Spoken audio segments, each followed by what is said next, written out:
possibly killing somebody's father, brother, or son, or maybe yourself. Labeling yourself as a taker of life when you know you couldn't pay it back even if you tried twice. Young nigga, do you know what the fuck you be doing? Somebody dropped off crates of guns in everybody's hood. Somebody dropped off crates of guns in everybody's hood. Somebody dropped off crates of guns in everybody's hood. Somebody dropped off crates of guns in everybody's hood. Do you know what you be doing when you be strapped with a gun for fun? Possibly killing somebody's father, brother, or son, or maybe yourself. Labeling yourself as a taker of life when you know you couldn't pay it back even if you tried twice. Young nigga, do you know what the fuck you be doing? Somebody dropped off crates of guns in everybody's hood. Somebody dropped off crates of guns in everybody's hood. Somebody dropped off crates of guns in everybody's hood. Somebody dropped off crates of guns in everybody's hood. Do you know what you be doing when you be strapped with a gun for fun? Possibly killing somebody's father, brother, or son, or maybe yourself. Labeling yourself as a taker of life when you know you couldn't pay it back even if you tried twice. Young nigga, do you know what the fuck you be doing? Somebody dropped off crates of guns in everybody's hood. Somebody dropped off crates of guns in everybody's hood. Somebody dropped off crates of guns in everybody's hood. Somebody dropped off crates of guns in everybody's hood. Do you know what you be doing when you be strapped with a gun for fun? Possibly killing somebody's father, brother, or son, or maybe yourself. Labeling yourself as a taker of life when you know you couldn't pay it back even if you tried twice. Young nigga, do you know what the fuck you be doing? Somebody dropped off crates of guns in everybody's hood. Somebody dropped off crates of guns in everybody's hood. Somebody dropped off crates of guns in everybody's hood. Somebody dropped off crates of guns in everybody's hood. Do you know what you be doing when you be strapped with a gun for fun? Possibly killing somebody's father, brother, or son, or maybe yourself.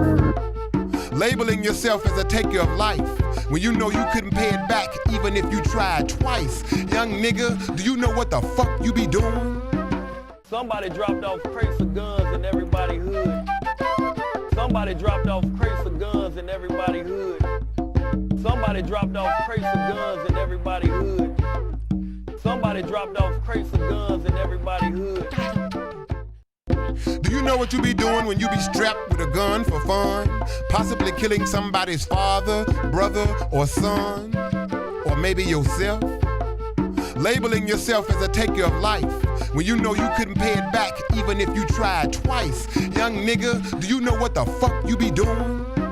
Somebody dropped off crates of guns in everybody's hood. Somebody dropped off crates of guns in everybody's hood.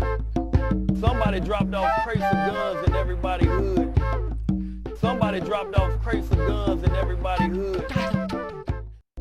Do you know what you be doing when you be strapped with a gun for fun? Possibly killing somebody's father, brother, or son, or maybe yourself. Labeling yourself as a taker of life when you know you couldn't pay it back even if you tried twice. Young nigga, do you know what the fuck you be doing? Somebody dropped off crates of guns in everybody's hood. Somebody dropped off crates of guns in everybody's hood. Somebody dropped off crates of guns in everybody's hood. Somebody dropped off crates of guns in everybody's hood. Do you know what you be doing when you be strapped with a gun for fun? Possibly killing somebody's father, brother, or son, or maybe yourself.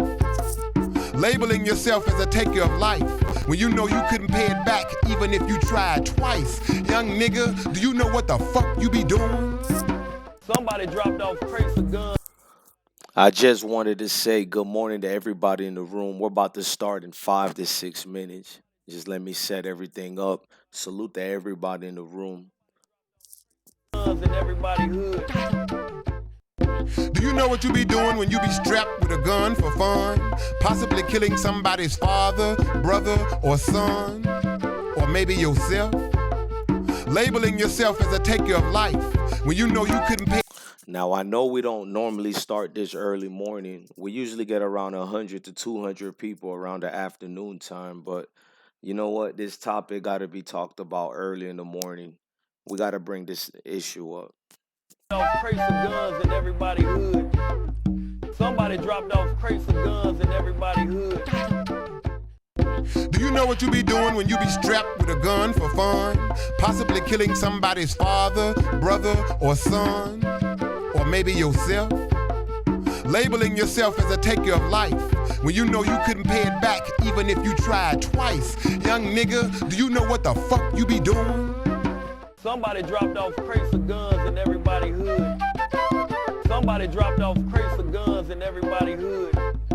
Somebody dropped off crates of guns in everybody's hood.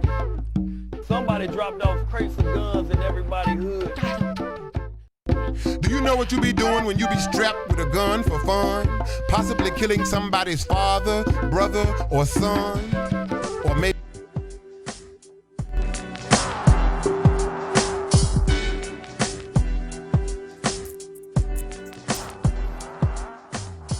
Salute to everybody in the room, man. It's a good morning. I wanted to just say peace and blessings to everybody in the room, man. Rest in peace to that guy, 051 Melly. Prayers to his sister to have many blessings. What's good, the Wrath of Seven? What's good, the Sprax Visual? What's good, the Denzel Floyd? My nigga Chris G. What's good, the Donald Bennett? Alonzo Reginal. What's good, the Victoria Flores? What's good, the Snake Eye Store? What's good, the Christopher McCray? What's good, the Eddie Golf Clubs? What's good, the Soul Brother #1? He says, salute, IsmokeHiphop. Man, I'm bright early in the morning. I know we start in the afternoons. Like I said, fuck the views, fuck everything else. Let's get the message out. I got emails from a lot of family. A lot of y'all talking about y'all at work, y'all getting up. Sometimes y'all gotta go do A to B, C, whatever. So the afternoon shows is fire, but y'all be missing it. So I'm gonna rock out from the morning time all the way to the regular schedule time. I don't mind doing it, man. It's a day off from work for me. We gotta talk about these government, ladies and gentlemen. Government literally dropping off these crates and barrels of weapons in these neighborhoods. Now, it's easy to say Melly got killed by his own hands, and people are saying it's DDG, TW. I got information through my emails that can actually go deeper on that. And I don't want to just elevate as far as who's his killer. Salute to the Wrath. I don't want to talk about who's his killer only. We need to talk about the actual situation that put these so-called individuals in the circumstances they're falling to. And I'm going to lower the volume right quick of the music. Y'all tell me, man, if the music is kind of where I just started it over again. Y'all tell me if the music is too loud and it's too graphic. I'm about to show you guys. First, let me give you my narrative, the whole breakdown of this. I woke up and I was going to do a different type of live. We're still going to talk about Melly. In fact, we're speaking about Melly right now. To the people who want to hear about Melly, we got updated information. Unfortunately, I have to show you guys a certain video. We're going to call it an educational video where it shows some of the people who have been affiliated with the Mellys. I don't want to say the M word. We're going to say the Mellys. Farewell, goodbye, or whatever. The people who are involved in it. There's a video spewing of 3 shot in Chicago, and they were killed. I got the actual video of it, and people thought it was just over a cigarette situation, but it's deeper than that. Even the newspaper articles talk about the gang activities that might be involved with it. So when people are telling me about the Melly situation, a lot of people whose names are even being brought up about Melly, they're being obsolete. People are getting them the hell out the way. Salute the MS in the room. Thank you for the live we did. They're getting him the hell out the way, bro. Like, let me just go ahead to that video right quick for you guys, and then I'll summer up what am I talking about, what's the topic today. Like, it's crazy, y'all. When you find out about these weapons in Chicago and in your neighborhood as well, and how I got a breakdown from a special guest and an individual who was speaking to me about this. And I started looking at from the 1980s Los Angeles gang risen violence, from even Miami cocaine cowboys all the way to the New York mafia also days. Like, we can go deeply all the way to your eastern, your west, any parts of the four corners of these United States. These barrels of so-called quote unquote trains and cradles of weapons being used to weaponize these mean streets out here. But before we get started on that, let me just show you guys a quick video regarding people who were involved. Well, this is we're gonna say allegedly involved in the Melly situation, and I didn't really want to share this video. You guys are gonna have to help me out. Let me just show you guys. I don't know if you even know if I want to push play, but let me just get on with it. And I'm gonna let the music play for purposes you guys probably know. Now, there's 3 guys who were killed on the west side, and it was a situation that got out of hand, and it all correlates with today's topic on dirty cops and weapons being involved here. Now, these guys had military style weapons, and they lit up the store, the famous corner store that everybody know where all these young guys are being killed at. And in this store over here, let me try to. I'm nervous to play it, and I'm not. Let me do something here, guys. You know, you got a lot of trolls, so we're gonna put something with it to help us out. Y'all hang on. I gotta make sure I do this smartly, because there's a lot of people who don't want to see us vibe. They don't want to see us be a family. And you guys call them haters. I just call them COINTEL oppositions.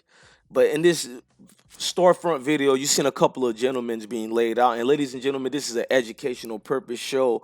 So all video evidence being used in this is just for educational purpose. I'm about to get a disclaimer on the screen right now. Now, these 3 gentlemen were involved in the situation allegedly with Melly, and I had a lot of people sending this video to me when the incident went down. I didn't want to play it yet because, you know, we've been involved with beef. I've been getting sidetracked, and I got y'all, family. There will be no more sidetracks, and if there are sidetracks, we'll do uploaded videos instead of lives. I understand a lot of you guys don't get on here. I mean, you love the monkey shit, but you much rather get informational news. And I'm gonna get back on my greasy for you guys. Now, the situation happened at the storefront here. These 3 gentlemen was in an altercation. Somebody pulls up to them, and he lets off fire. 4 individuals actually was casualties of this. And what's weird about this, people are thinking it's just a situation with cigarettes. This is what people on the scenes were using to say. And I think most people don't realize when people brings up the issues of it's cigarettes or whatnot, these are defense mechanisms to throw off police who may be involved or individuals who don't want to quote unquote snitch. So we got to watch how we use these play on play words and just saying people are out here being wiped out because of cigarettes. I mean, the nonsense. Well, it's not nonsense. In our communities, we do have a mindset where we get rid of one another just for stepping on each other's shoes. But this situation was deeper than that. And ladies and gentlemen, as I was talking, I was looking for the censored. I found that censored to give you guys that clip. Okay, now let me get that on the screen. And you guys have to bear in mind with me, we have a lot of trolls in our communities, and you guys know this. You guys know this very well. In this community, there's so much trolls. It's kind of hard to even give you guys a certain glimpse. Let me go more deeper. A certain reality in what's actually happening in real life. You know what I mean? And so if this that part of the show you guys want to cry and complain, then this is an educational show, and the video I'm about to play right now, I hope you guys refrain from watching.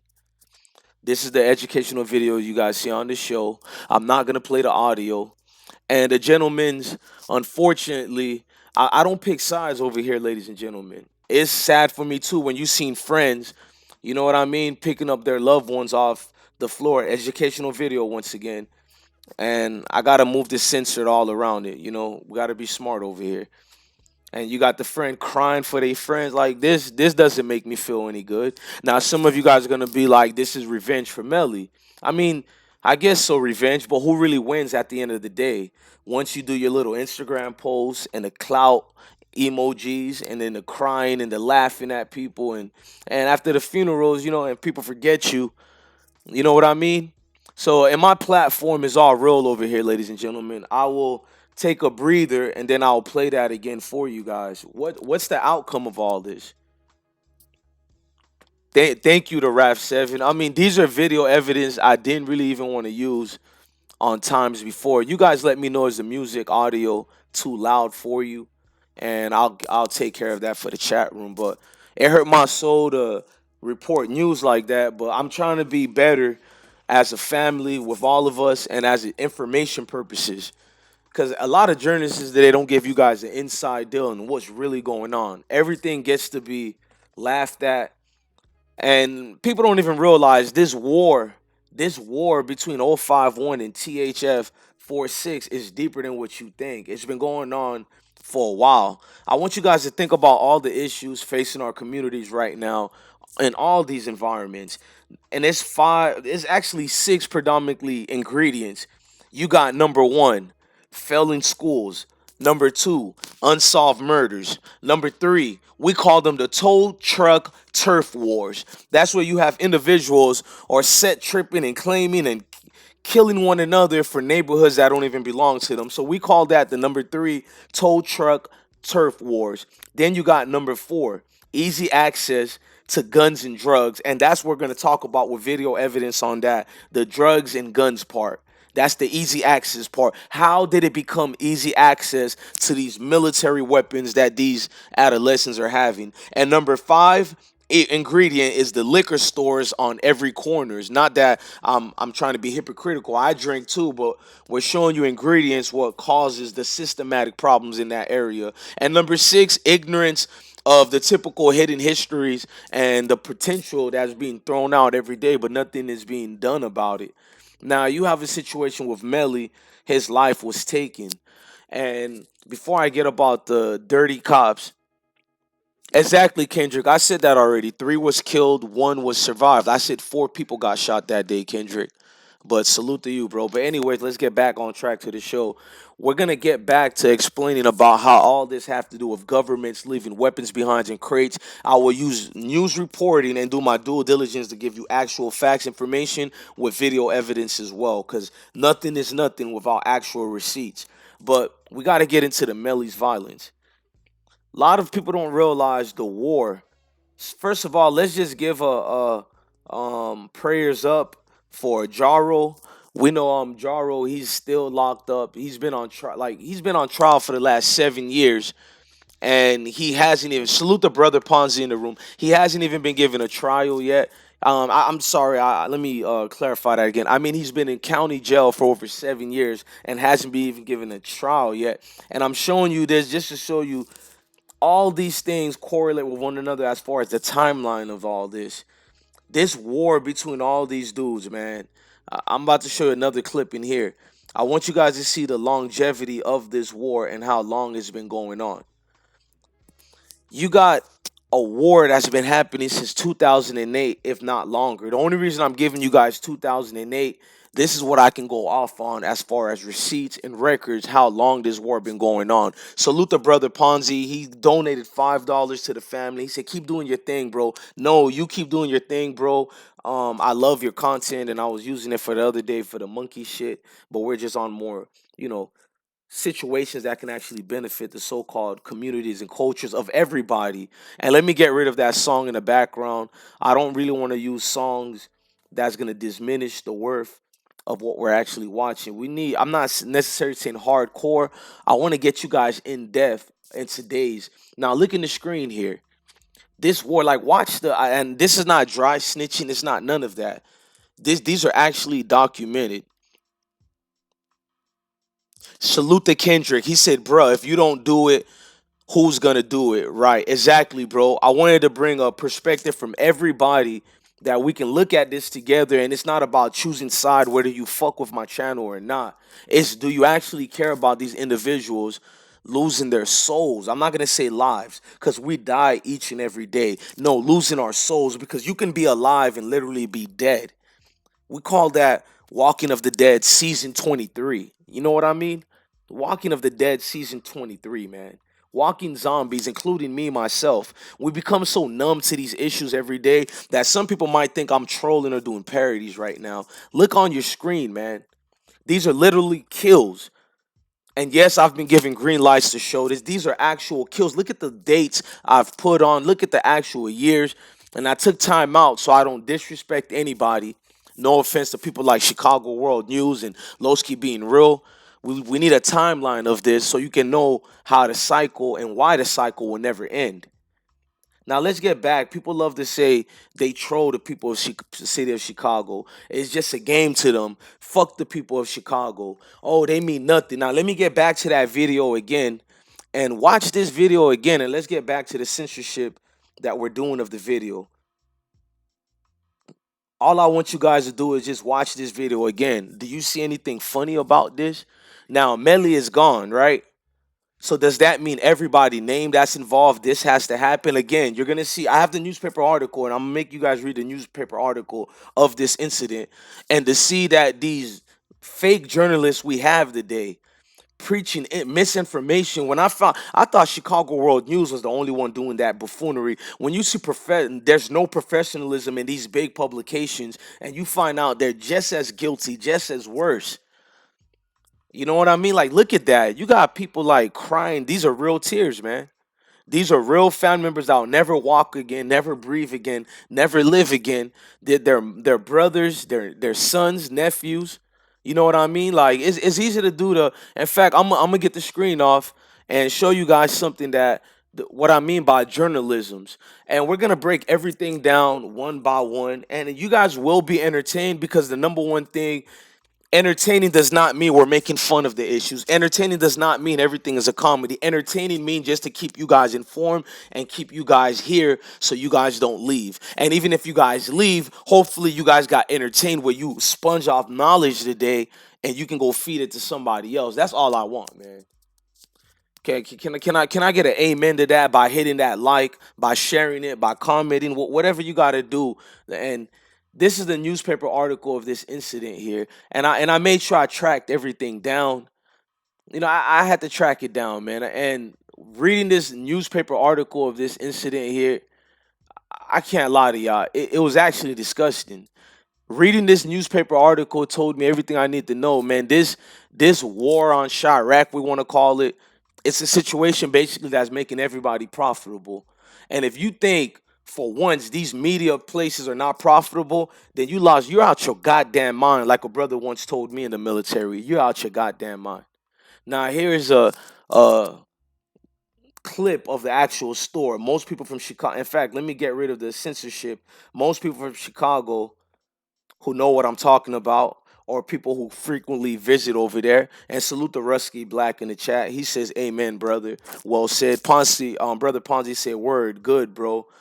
Pro Hassan video. Salute. Now, anybody from Chicago over there. Exactly. The Wrath of Seven is talking about CIA Chapo. And guys, listen to the chat room family. I'm gonna let you guys call in, and if you guys have Google Hangout, to me that'll be even better because you get to stay on the show. If you got Google Hangout, you know what I mean? You get to incorporate yourself and speak to the other people calling in, and I'll definitely let you in. But we will be doing phone calls. But just give me some time to give the narrative and give you the storyline. Like I stayed awake probably for 8 hours before doing this live to be respectful to everybody involved. You know what I mean? I had to be respectful, man.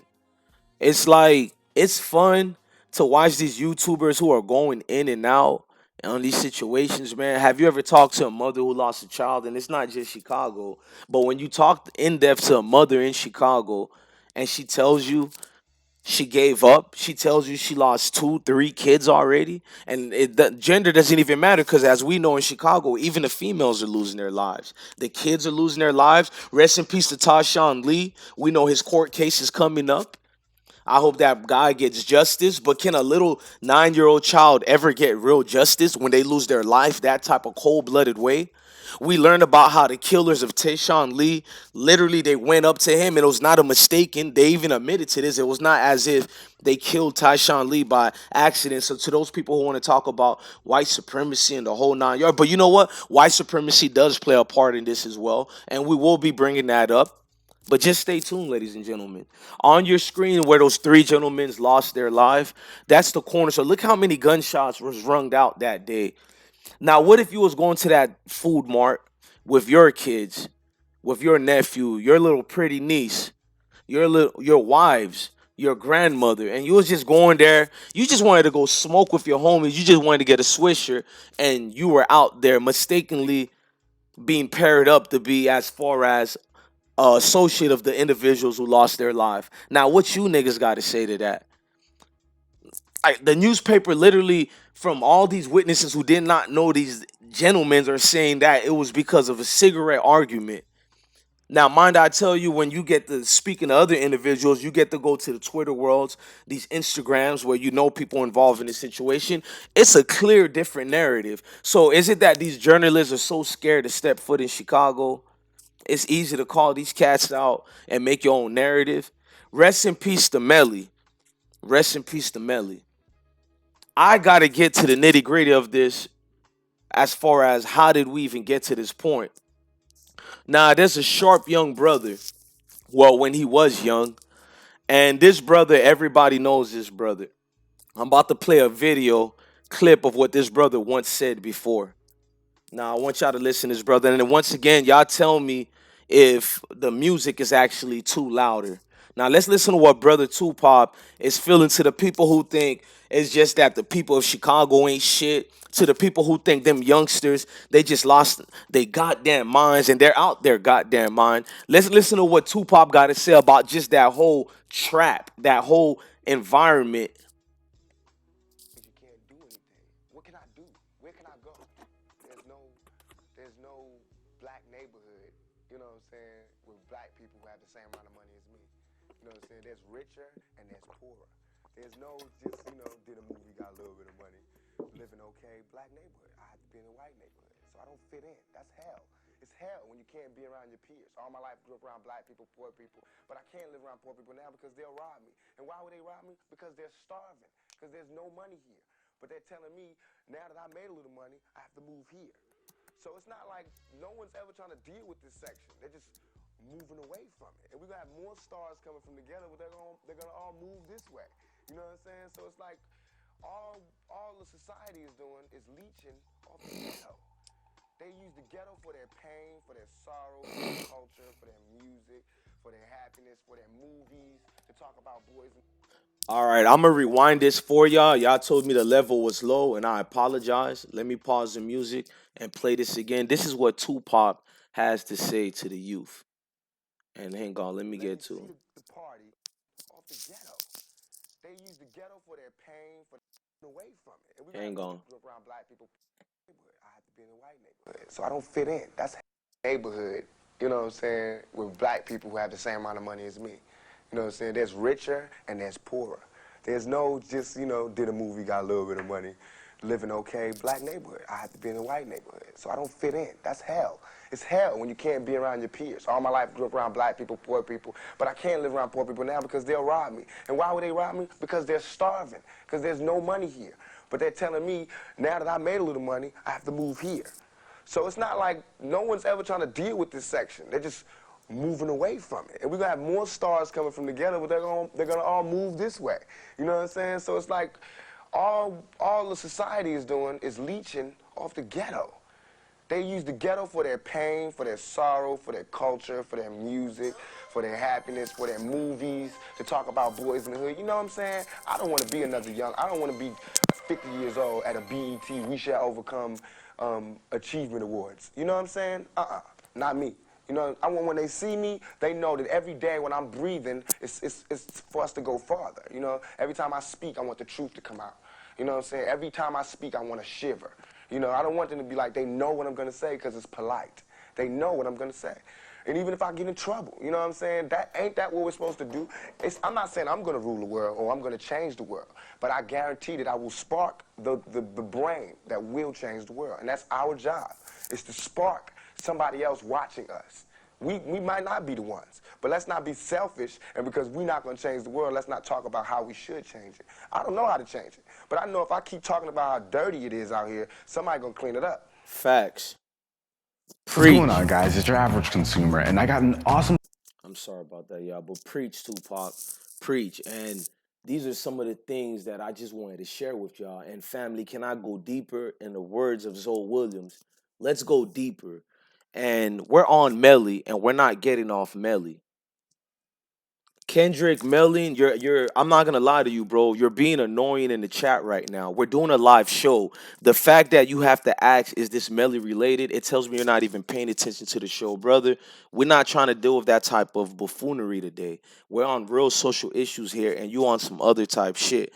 Yes, this topic is related to Melly, bro. This is exactly. We're speaking about how these guns got here the first place, and it correlates to Melly because people are just only on the revenge parts and who killed Melly. And thing doesn't stop with Melly because it's bigger than Melly. It's about the youths and society today. It's about my neighborhoods, your neighborhood, Chicago, all around, brother. I'm not trying to be mean, brother, but when you're taking a nigga that's the host literally away from the show to keep answering every single one of your questions, brother, stay cool and watch the show, and I'll rock out with you, bro. But let's get the message out to the people, bro. We got people at work. We got people at home. I can't keep stopping the show because of the little questions. That means you have to pay attention to the details, brother. No disrespect at all.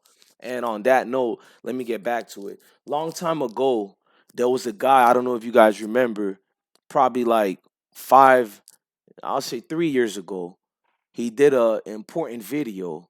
And this video, I don't think it is appreciated enough. And salute to the chat. Yeah, we're not trying to get on Kendrick like that. We can't get away from the narratives. We can't fall off track, period. And let me put my face on the screen. No hard feelings.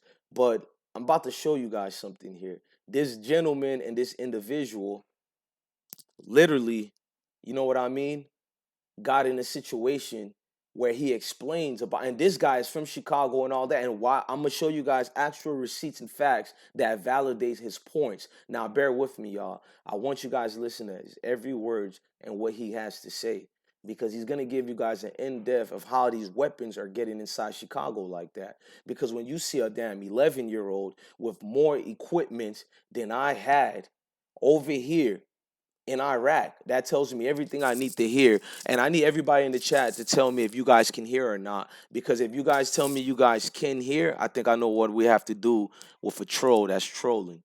So you guys let me know if you guys can hear or not.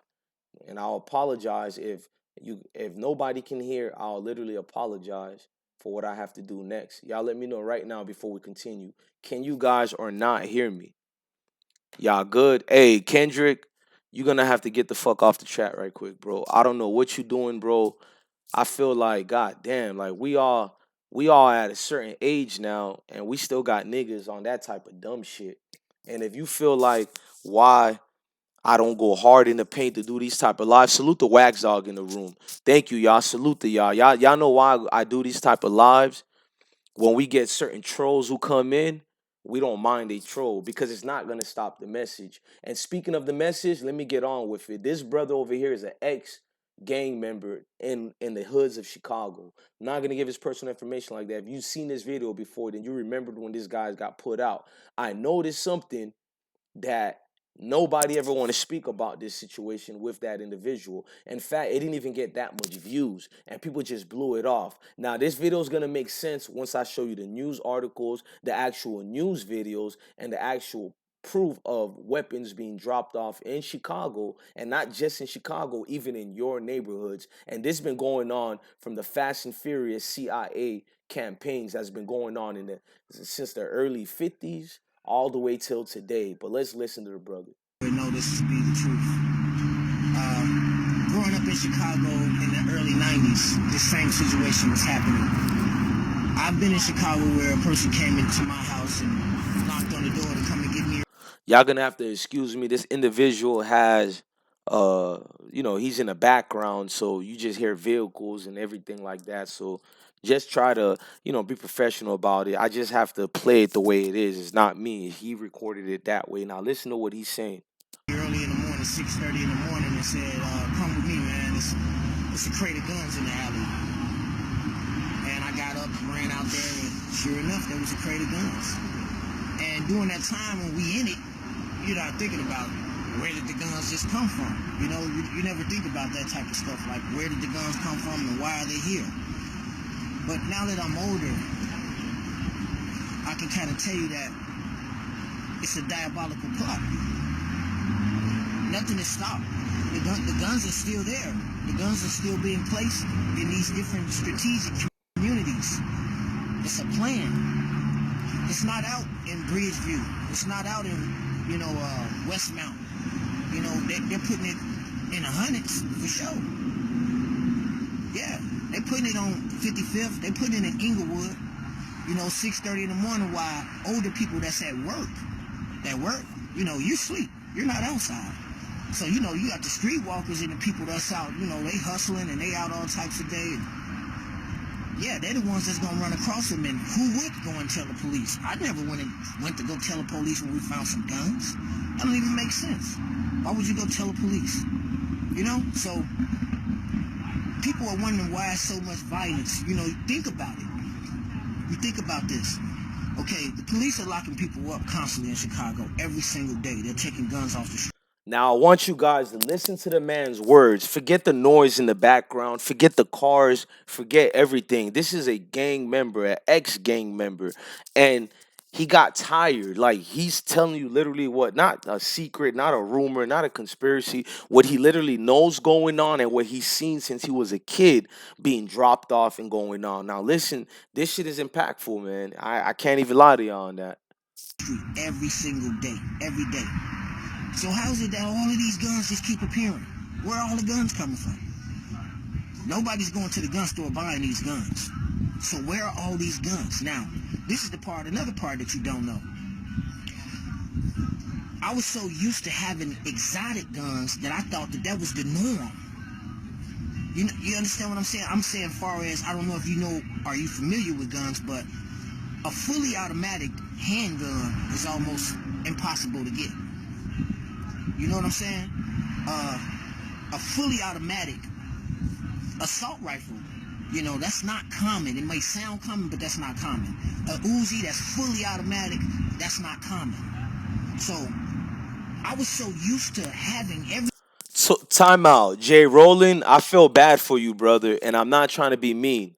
I have to pause it when I seen that, bro. I can't, bro, you have to use more logic and intellect. I will never get on people in the chat, but when you write in the chat, I need more than one person to come out and say this. Brother, we're about to, if you stay patient, and I'm going to show you something, and then I'm going to prove that people like you don't try to research, you don't try to read, and you go off what you don't know, so it doesn't mean it's true. We have to stop thinking like that, brother. We have to start getting educated and edifying ourselves to a level of degree where we can't just look foolish. And it doesn't matter if you're white, black, Spanish. I'm speaking to everybody, human beings as a whole, because when you write that in the chat like that, you're showing people the reasons why there's no point in trying to educating people, because when your simple reasoning and your logic is, I need more than one person to come out and say this, that's incredible, bro. Brother's been saying this by the hundreds, thousands, if not millions, and you literally just wrote that in the chat. Out of respect for you, brother, I'll give you more of a pause and hope you go realize what you just said, because you kind of low-key embarrassed yourself, at least to the ones who think a certain way. You low-key embarrassed yourself, bro. Salute to you, though. Let's keep going to the chat. Everything in the area that I knew of was fully. It shot fully automatic. Hey, we're going to get Jay Rowland out of here. I literally have been given articles and documents, and I literally said after this man talk, I'm going to drop the information, but yet you want to troll. The difference between me and you, I have a life, and you are in a certain place in this world. I'm going to just say stay blessed, brother, but let's just keep going on. Fully. So me being 17 and 18 and in my 20s, I was so naive that I believed that's how all guns was. I seen so many different exotic guns on the street running around in different areas with the guys just running around. I thought that was the norm. So now I'm an older gentleman. I'm out here, I switch my life around. I'm living right, So now I cleared my name up and got my record sealed. And I'm going to the gun shop now. I'm going to the shooting range, shooting like I'm supposed to. And I go into gun stores and I'm asking for certain guns and they looking at me like I'm crazy. Like I made that gun up. These are guns that I've seen several times in different areas that the gun stores saying, how would that be on the street? That's something that you would have to get specialized, customized. You see what I'm saying? But these guns are on the streets of Chicago. And my point to you is, yeah, we can't try to make an excuse for the kids out there shooting, and it ain't all kids, but we can't make an excuse. But I want you to look at the bigger picture. Where are they getting the guns from? It's not one or two areas. It's not one or two areas. It's everywhere. In the urban community is what I'm telling you. They're not dropping them out there in Hillcrest. They're not gonna be out there. Now, for substance, I'm gonna keep fast forwarding this because I don't mind getting to the reports that were in already, and we can break this down. But let me fast forward a little bit. I don't want to, drowsy you guys out. That's why the wars don't stop. You see what I'm saying? That's the part that people gotta focus on. The gun control, how you gonna control something if you study putting it down there? That's propaganda when they saying this gun control, or we lobbying for gun control. You're not trying to control nothing when you study putting guns out there. They giving it to them. Now they want to give them the guns so they can catch them with the guns. Either they gonna kill somebody with the gun, then they get to lock them up, or they catch them with the gun and they get to lock them up. Either way, it's lose, lose, lose, lose, lose. You see what I'm saying? It's a business for them. It's a business. You know what I'm saying? It's like me wanting to sell a drug, but I got to get you hooked first. You know, it's a business for them. So the more people that they can catch with guns, or the more people that commit crimes with guns, where do you think they come from? Just think about it logically. Where do all these automatic weapons come from that's doing all this shooting? Where do they come from? But nobody can go. Chicago don't got no gun stores. Think about that. There is no gun store in the city limits of Chicago. So where are the guns coming from? How do you get bullets? How do you get bullets? Because they dropping off bullets with the guns. That's how. Where they get bullets from? Okay, if I got guns, say I got the guns, where am I gonna get bullets if it's not a gun store? And on that note, I'll put the links for you guys so you guys can go check it out. And thank you, Sean Steed. I see you bossing up in the chat for me, brother. I kind of need that help today. I appreciate that, much obliged. And what y'all didn't catch, man, this nigga, I don't have to play the mess. He said enough right there to ask yourself this question.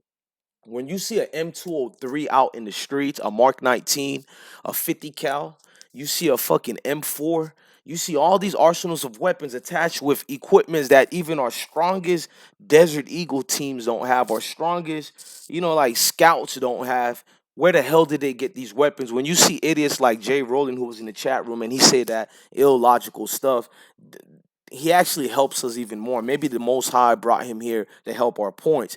Where did these people get these weapons to begin with? You do not get these type of arsenals of weapons. Do you know what type of security clearance you have to get, type of licensing you have to even get these weapons? So when idiots think they just go to the gun stores or the regular, because the movies make certain, let's just be real, the movies are so stereotypical that they think it's so regular, like it's some regular hood nigga and he got the guns just on the ready, which it is true. It's a hood nigga who has it, but they think we magically created these weapons and it was being sold in our mama house. No, where did they get it? Follow the breadcrumbs. Forget about telling me about Ray and Tayshawn down the streets, and they exactly, Sean C. Rondo with the rocket launcher. It's just embarrassing when people don't even use their heads and they look at a clear way of thinking instead of a logical way of thinking. So since we have people like that, I gotta go more into the actual videos of facts because we have to fact check ourselves. And I'm not mad when people have differences of opinion, but when you say things that make me look like you're doing a farce and it's just a joke to you, I can't really listen to you anymore. Y'all know what I mean? First of all, I'm gonna give you a news article that happened. This happened probably, I'll say 5 years ago or 6 years ago.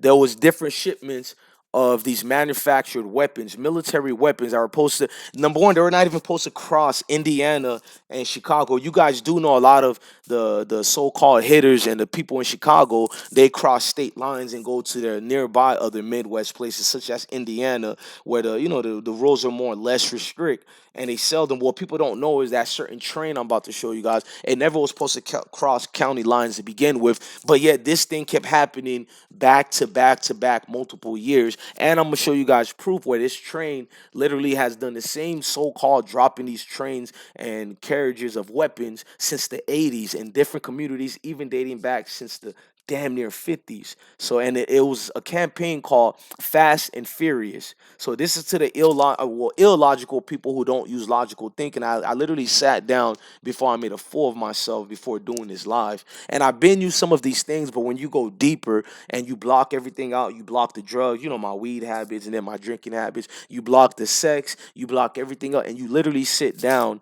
and you know that all this is a matrix, but then you literally see the cheat code is being used on you. Now look at this newspaper. This actual video from CBS 2 down in Montgomery. That's right. There are two suspects. Both of them have been charged with possession of stolen firearms. A few minutes ago, a couple of hours ago, rather, one of them appeared here in federal court. CBS 2 has learned that the two suspects. Now I'm saying Montgomery, but this is the Chicago train freight they're talking about. Now pay attention. Suspects rented a U-Haul from the south side of Chicago just about 3 weeks ago, and that is the truck that they used to drive down to Memphis to steal those guns.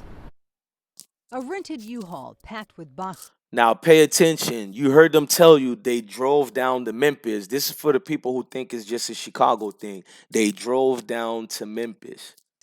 Filled with stolen guns like these, 22 and .380 caliber pistols. But inside, there are 367 of them, earmarked for willing buyers on Chicago streets. These are the suspects. ATF officials identify them as 18-year-old Tavion Turnbow and 24-year-old Roland Jackson. They're accused of renting this U-Haul in Chicago, driving into Tennessee, and stealing the guns from a car. Now, I don't know about the 18-year-old kid, but Roland Jackson, when we did our reports, and I followed through, I forgot how to say the lady, because there's also a newspaper report of this. Roland Jackson, I don't want to get trouble. Roland Jackson is an informant, and this is not a secret at all. He's clearly arrested to this day. And there's been an investigation. I'm about to show you two individuals who are the primetime buyers of the government being helped to give out. We're gonna say allegedly. I don't want to get this YouTube channel in trouble, but that's exactly what they got arrested for. And I'm gonna show you guys not just this. Let me just get on with the video. There's also the insides of a man that a lot of Chicago people know because he's a big time seller. He's arrested right now. His name is John Thomas. And let me just show you guys. John Thomas is an individual who was locked up for the dealings of selling all these militarized weapons. And when he got arrested, well, prior to getting arrested, let me show you video footage that he did with CNN, and they had to actually literally show us as far as where they was getting the weapons, who was giving it to him. My man's ended up literally snitching on everybody. We're just gonna leave it at that. He ended up telling on everybody. And the main people, when you hear everybody I'm talking about the feds and the CIAs who so-called quote unquote who was involved in his downfall. So he pulled a Rick Ross. I'm talking about the real Rick Ross. He pulled a Frank Lucas. He gave the boys up. Now listen, before we go in on the alphabet boys, look at this video here.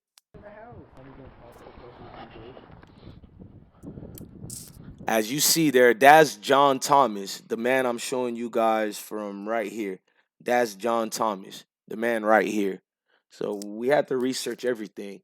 Now, why are these individuals being targeted to be the so-called key players in this game? We do know in 2019, even all the way back in 2012, the type of technologies that these Chicago PDs and all these PDs, police departments have, they can basically zoom in deeply to track these so-called dealings. So we know a lot of police commissioners admit they throw certain decoys in these neighborhoods and they allow certain crime to happen to catch the big fish. So if you knew John Thomas weapons were being used as a form of genocide in a neighborhood and mass killings, why did you guys never step foot into it until later? Could it be you were covering up your steps? I don't know. Let's keep watching the video.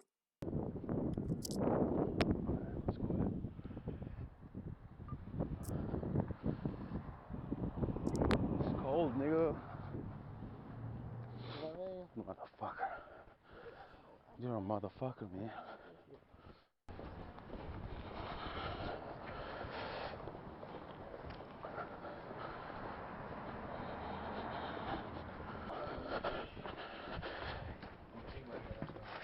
You can't back up in the driveway?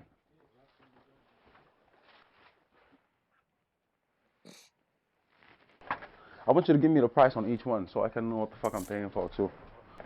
And that ain't shit but the handle. He can cram another handle on that bitch. I ain't gonna tell him nothing. I'll just give it away. Bro, it's broken. Hold on, that's $3 a piece. And ladies and gentlemen, I gotta play the music in the background for copyright purposes.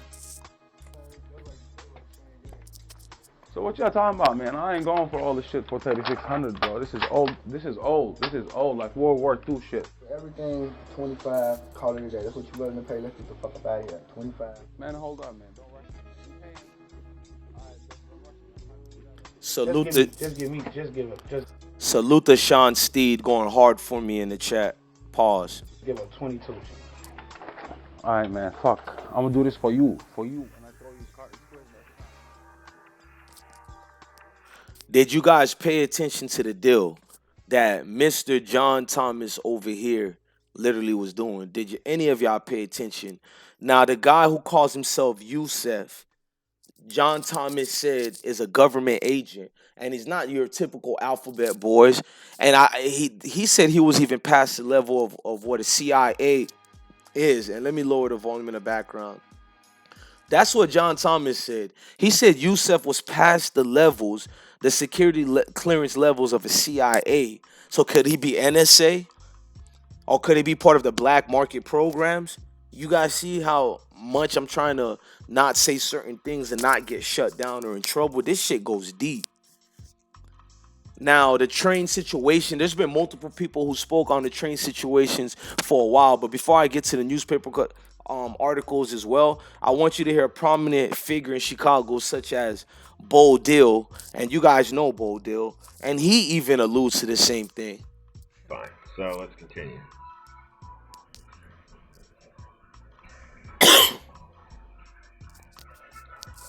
So BBC did that in 2016. Duop took us to meet Bo Deal, a rapper from the West Side, the most dangerous part of the city. Let's just get to the good part.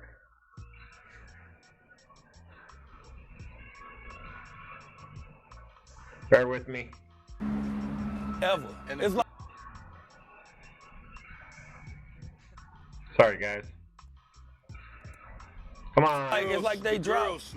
It's like they dropped off. Like somebody dropped off crates of guns in everybody's hood. Like it seemed like it was designed for a motherfucker to lose. Somebody dropped off crates of guns in everybody's hood. It seemed like it was designed for a motherfucker to lose. Now, when Bo Dill said this, he wasn't saying that was a fact. And I'm going to clarify that. He's basically coming back to the scenario that Bo Dill probably didn't even do the research I did or even you guys did or anything like that. This is him living in Chicago. This is not him speaking to any feds, any alphabet boys. This is him literally looking at all his years in Chicago, all the type of weapons they have, everything, and knowing the players involved. The only thing he can come up to is what? They're dropping crates of weapons. Now, to anybody who want to argue and dispute that, in 1952, you had a program that was called the Fast and Furious program. You had our agencies going down to places like Mexico. You know what I mean? From 2006 to 2011, they were even doing the same thing, going to different countries and dropping certain amounts of weapons to destabilize that country itself. But nobody wants to talk about that. You got situations, you got Iran-Contra scandal of the mid-1980s, American involvement in arming rebels in Central America to destabilize uncooperative governments, and the list go on. Furthermore, you can also allege that the CIA, the DEA, and other government agencies, they've been involved in that shit for decades, if not damn near a century now, as far as the programs or whatever correlates to it. I mean, you can go, former DEA agent Celie Castillo also has been prosecuted by the government. And he wanted accountability by George W. Bush. He wanted accountability from him for the smuggling of weapons that he even took the stand and tried to admit his own interdealings with the government because he was a government agent doing that for the government. They silenced him. Like they silenced many people. This shit goes deep, y'all. Fuck all the dumb shit right now. This is a serious live today. We got to get into it. Melly got killed at the hands of a civil war that's going on in Chicago that we can blame every player involved. But when are we going to sit down, ladies and gentlemen, and actually look for the real key players? Forget about Melly. Forget about Jaro City. And I'm going to update you guys on FBG Duck, what he had to say about the Melly situation. But forget all these so-called players because everybody's a player. I'm a player in this because I watch. You guys are a player because you watch. Everybody involved is a player. But we need to talk about the big players, right? A well-documented history of the government supplying weapons and arms to both sides of the oppositions. Can we talk about the dirty secret that's been going on in Chicago for years? The dirty secrets, y'all. And before I get on with that secret, let's just use more videos for more clarity, because this secret ain't really a secret if we want to talk about it. If you say you do care about people for real, this secret has mass and mass amounts of people being wiped out just for the benefits of a certain group who has a key role in the agenda here. And I'm not gonna act like I know what's that agenda, but I can tell you one of the agendas is to watch us wipe each other out. That's what this stability is. One of the ingredients of that. Clear genocide. Sean Steed said, I'm from the hood, but I never been a street dude. Fuck the streets, bro. I don't glorify that life. I have to agree with you, bro. I'm right there from the hood, just like any of these so-called killers you guys know. But why on earth would I ever want to glorify that shit? Like, what do you get out of that? Let's go to what Trey D had to say of this, and I'm gonna let the music in the background play. This is Trey D giving his insight as far as the crates of weapons being dropped off. Hang on, I do not want Vlad. Well, I had a Dresta and BG knockout. Shout out, CP2. Hold on, yo. They were talking about how when they were young, they're saying that they would find these crates of guns. I heard from an OG that they used to find barrels of guns along the train tracks. Yeah. Just sitting. Now, this is to Ray Rollins, who came in here earlier. Okay, everybody know BG Knockout is from the West Coast. Now, how come he's finding crates of guns from the trains and all that? And I can show you the Detroit players saying the same thing. I can show you multiple people from different hoods who don't even know each other, who are not even from the same states. And it's always the train full of crates of guns. Just like in Brazil back in 1968, where they found crates of guns all through the ghettos of suburbs of Brazil, the Portuguese area that's known as Brazil, all the way to Colombia. We know about the guerrilla warfare in Colombia that's been going on for hundreds of years. And the same thing, crates of guns being found. Salute to everybody in the room that's coming in. This shit just crazy, man. But let's listen to BG Knockout. Let me rewind it. I heard from an OG that they used to find barrels of guns along the train tracks. Yeah. Just sitting there. Uzis, like fully automatic guns, bro. Like just sitting there for people to find. Little kids in the ghetto throwing rocks on the train tracks, what they do. Stumble across a whole barrel of guns. So you think the government has left them there? Now, Vlad asked BG Knockout, do you think it's the government? He didn't say maybe. Yes, man. BG Knockout said absolutely. Now, I'm tired of arguing with people who are not from these areas, who hasn't been through it, and yet they always try to shine a light as if this is the answer and this is what we know. Brother, I'm sorry, I have to go with the masses. If it quacks like a duck and it looks like a duck, well, then my nigga, it's a duck, bro. Now, let's listen to more scenarios of where they're saying this. And let me just give respect to this poet. I've been playing his song from the beginning. Now, let me pause this. And this is about the crates of gun being dropped off. Do you know what you be doing when you be strapped with a gun for fun? Possibly killing somebody's father, brother, or son, or maybe yourself? Labeling yourself as a taker of life when you know you couldn't pay it back even if you tried twice. Young nigga, do you know what the fuck you be doing? Somebody dropped off crates of guns in everybody's hood. One more time. Somebody dropped off crates of guns in everybody's hood. Somebody dropped off crates of guns in everybody's hood. Y'all look at the brother's information here and y'all go look him up, man. That that meant something to me, man. And I'm gonna rewind put the volume louder so you guys can hear him say that again. I'm trying to echo this message to the youth out here, man. Do you know what you be doing when you be strapped with a gun for fun? Possibly killing somebody's father, brother, or son, or maybe yourself? Labeling yourself as a taker of life when you know you couldn't pay it back even if you tried twice. Young nigga, do you know what the fuck you be doing? Somebody dropped off crates of guns.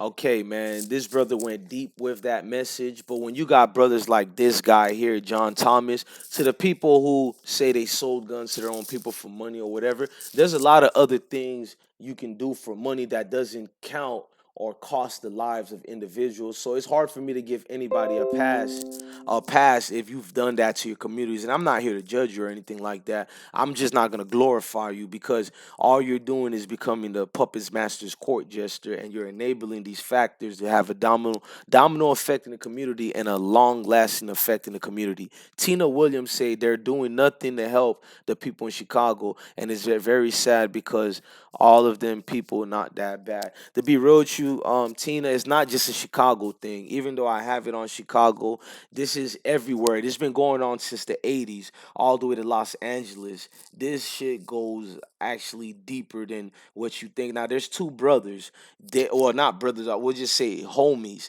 David La Lira, Paulino, Salvazor. If I butchered their names, sorry to the people who's watching. But these two dudes, when they got locked up for what they got locked up for the guns, transportings or whatnot, they literally broke down and testified that literally they were working for certain agencies that didn't want to give their names. They were exactly Chris G. Baltimore too. I got a cousin in Baltimore. B More is just the same, if not worse. Exactly. But these two guys over here now, see, we're using facts and information to the Jay Rowland individual who says you need more than one person. Brother, first of all, if we need more than one person, you sound like you're angry that we're exposing something that can actually help people. So even if you didn't, you needed one more person or not, why would you get in the chat room and try to take away a positive show so you could be the center of attention? So I'm glad we got Jay Rowland out of here over like 20 minutes ago, because I bet you he wouldn't even have an answer to rebuttal what I'm showing you here. These two individuals have ties to the cartels. You know what I'm saying? You guys know which cartel I'm talking about. We're not going to go deep into that. They got ties to the cartels, and they have a dirty little secret in saying all these bosses. Well, I kind of knew that already, but all these big time bosses are literally plants that are cell plants. They're called cell plants, just like spinner cell agents. So there's plants that are put in. They're not like guys who worked for the agency all their life. They're regular individuals that you and I grew up with. But when a certain amount is being thrown your way, or certain things or position you get into, and the devil gets you, man. Maybe you've had a certain secret you don't want to be exposed out there. Maybe you've done something that can lock you away for the rest of your life. But these so-called enablers, i.e. the devils, they find a way to capture you, and they make you sell your own soul. They make you do things to your own communities. And these two guys admitted to that. These players are involved. All they are working for the government. Even if they made 5-10 millions, they recruit all that income. They give them right back to the people they work for because they're already getting paid to begin with. You don't know that. So it's like, oh, I don't believe it, man. It's crazy, but they literally getting paid, bro. So when you see these big time bosses coming out, that's not even really a boss. You're a worker for the worker for the worker that works for the worker that works for the actual players, meaning that you're insignificant. So when you see these dudes killing each other and they're trying to, I'm the biggest player involved and blah, blah, blah, this and that, all you get in that situation is what we seen at with the demise of Melly. So when Yarmel got killed that day, and he can be at a party and he can lose his life, and you got people all around the room, and it becomes so normal to the norm that you're numb. And of course you're numb, but it's like you're numb to a point where get off me, get his body away from me. Like it didn't mean anything. I hope I'm making sense to y'all. This is the normalization of what's going on in Chicago. Now, listen to more of an insight from actual Chicago. Let's give that phone number. I haven't been on the screen all day. Feel free to call in. That phone number is 813-720-7814. Salute the Gulf Coast Epidemic Revive. That phone number is 813. A low-key neighborhood like that. Come on, man. Hang on, man. We got to get into that. That's not logical and that does not make sense. Like somebody putting all these guns here. Well, you got little kids. They dropped off, like somebody dropped off crates of guns in everybody's hood. Like it seemed like it was designed for a motherfucker to lose. You heard that? It seems like it was designed for a motherfucker to lose. And I think it's deeper than just about winning and losing. Because you got to have an end game if it's about that. Now, this epidemic is like, watch this promote the actual, the names of the gangs themselves. That we're not doing that today. I don't mind doing that for everybody else on Monday because we'll have all week of Chicago. But today is a Friday. I know we're going to have a good time. We're going to drink it up. But I got to start the day on a positive. So at least if I can embed this in your heads, you guys going to go out there doing the right thing. So I'm not saying don't go out, don't go to the club. Just put that in your head, man. What's the key word you guys kept hearing today that all these videos were playing? What they keep bringing up? So to the Ray Rowland who came in here earlier, what everybody keep bringing up? Military weapons. Military weapons. Once again, military weapons. And this train thing of weapons keep happening no matter where you go. Check this other video out. We're dealing with every single day. Pastor Corey Brooks's church is a stone's throw from a Norfolk Southern rail yard. Razor wire once separated the church basketball court from the 63rd Street rail yard, but even that has long since rusted and fallen away. Police say street gangs have found the trains easy pickings to plunder guns. The opportunities present themselves over and over every single day. In 2015, a group broke into the yard and stumbled upon a gun gold mine, more than 100 brand new firearms inside a freight car en route to the West Coast. They park their train cars often in rail yards that... Now, listen to this hypocrite, this retired ATF agent. Instead of him talking about the actual epidemic and systemic problem of these trains keep stopping, keep crashing. Yeah, y'all know what I mean? Like, that's the real issue. Oh, somebody said it was very low, so let me go back. I apologize. Let me rewind it for y'all again. I apologize. Salute the concrete boots and Shayala. Now listen to this here. Even boxcars pose a threat. We're already dealing with the consequences of individuals who are shooting individuals on a daily basis, and now to have illegal guns stolen, you welcome, end up on our streets. It only compounds the issues that we're dealing with every single day. Pastor Corey Brooks's church is a stone's throw from a Norfolk Southern rail yard. Razor wire once separated the church basketball court from the 63rd Street rail yard, but even that has long since rusted and fallen away. Police say street gangs have found the trains easy pickings to plunder guns. The opportunities present themselves over and over every single day. In 2015, a group broke into the yard and stumbled upon a gun gold mine, more than 100 brand new firearms inside a freight car en route to the West Coast. They park their train cars often in rail yards that happen to be in high crime areas in the city, and that in and of itself presents a problem. Now, what I'm trying to show you guys that, look at this hypocrite ATF agent. I don't want to say his name because even if he's retired, he's still part of that system. You guys can read his name. The fact that he can concentrate more on the individual stealing the gold mine. Now, if you're a Chicago thug, hustler, whatever, and there's a cart broken down every fucking other month full of $30 million worth of military weapons, who wouldn't take cars and go load up? Now, what this agent should have shown us is clarity. Why not speak about why these trains are keep breaking down everywhere in the goddamn hoods? Is it a coincidence? Since 1952, and not just in America, from all the way to Central America, is all these trains with millions of dollars of military weapons keep being dropped in only impoverished, poverty-stricken areas, and you want us to believe, oh, it's the thugs we're gonna blame. You see that deflection that this government keep doing? It's always a motherfucking deflection. So you want us to worry about the 3 old fools we seen being locked up. One of them looked like he can't even carry the weapons that he's stealing. But we got to make it, and that's what they've been doing for years. Oh, it's the drug dealers, it's the killers, and I'm not giving these people a pass. So when we see rest in peace to Melly again, I'm not giving nobody a pass involving in this Chicago situation. But it's so easy to just be like, yeah, man, these killers, okay, after we get rid of them, What about the seed that actually spawned all of this? When we get rid of them, what about the formula ingredients that's still in the air that's gonna continue to make it happen? Exactly. No, man, you gotta follow the breadcrumbs. So when I'm looking at this agent's face, I'm not even in disgust by him because I'm so used to the rhetoric. I'm so used to the nonsense we hear from them on a daily basis.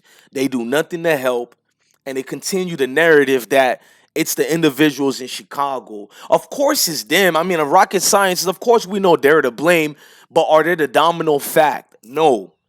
They're not. They're part of it, so I'm not giving passes. But I'm not gonna be sitting here and doing 100 videos about the city of Chicago need to be cleaned up. And no, bro, we need to do actual fact checks here.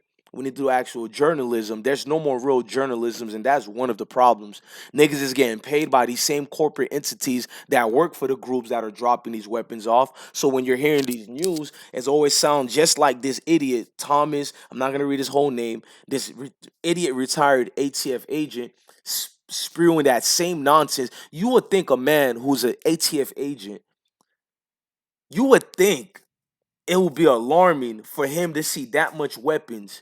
And if you calculate the amount of money that's been given in all these weapons over the years, then you guys will very much know it's probably over 20 billion or more. Because I just started trying to add, I lost count. That shit is well over 20 billion worth of weapon. And that's not even from the 80s. That's just from the 80s. That's not even the 50s. That's just from the 80s to now. You're talking about over 20 billions of unaccounted weapons. Wait a minute, I've been in the military. When you lose just one round or just one weapon, the whole base gets shut down. I'm gonna say that to you guys again, to the people who think, oh, it's not that serious, or they just can manufacture more. Listen, in a military base, when we have one weapon that's missing, they shut down the whole base. These are facts. But yet, over $20 billion worth of unaccounted weapons goes missing and unaccounted for. This agent's only question and argument is the three fools over here. Let me show you guys. His thing is these guys over here. These guys are the problems. Not the agencies that allowed the income to go missing, but these guys on your screens are they're the big problems of the guns in Chicago. Yup. It's those guys right there. This shit, man. You can't make it up, man. You can't. Like the song in the background saying, man, you gotta go out and get up and get something, man. Shout out to Goody Mob and Outkast.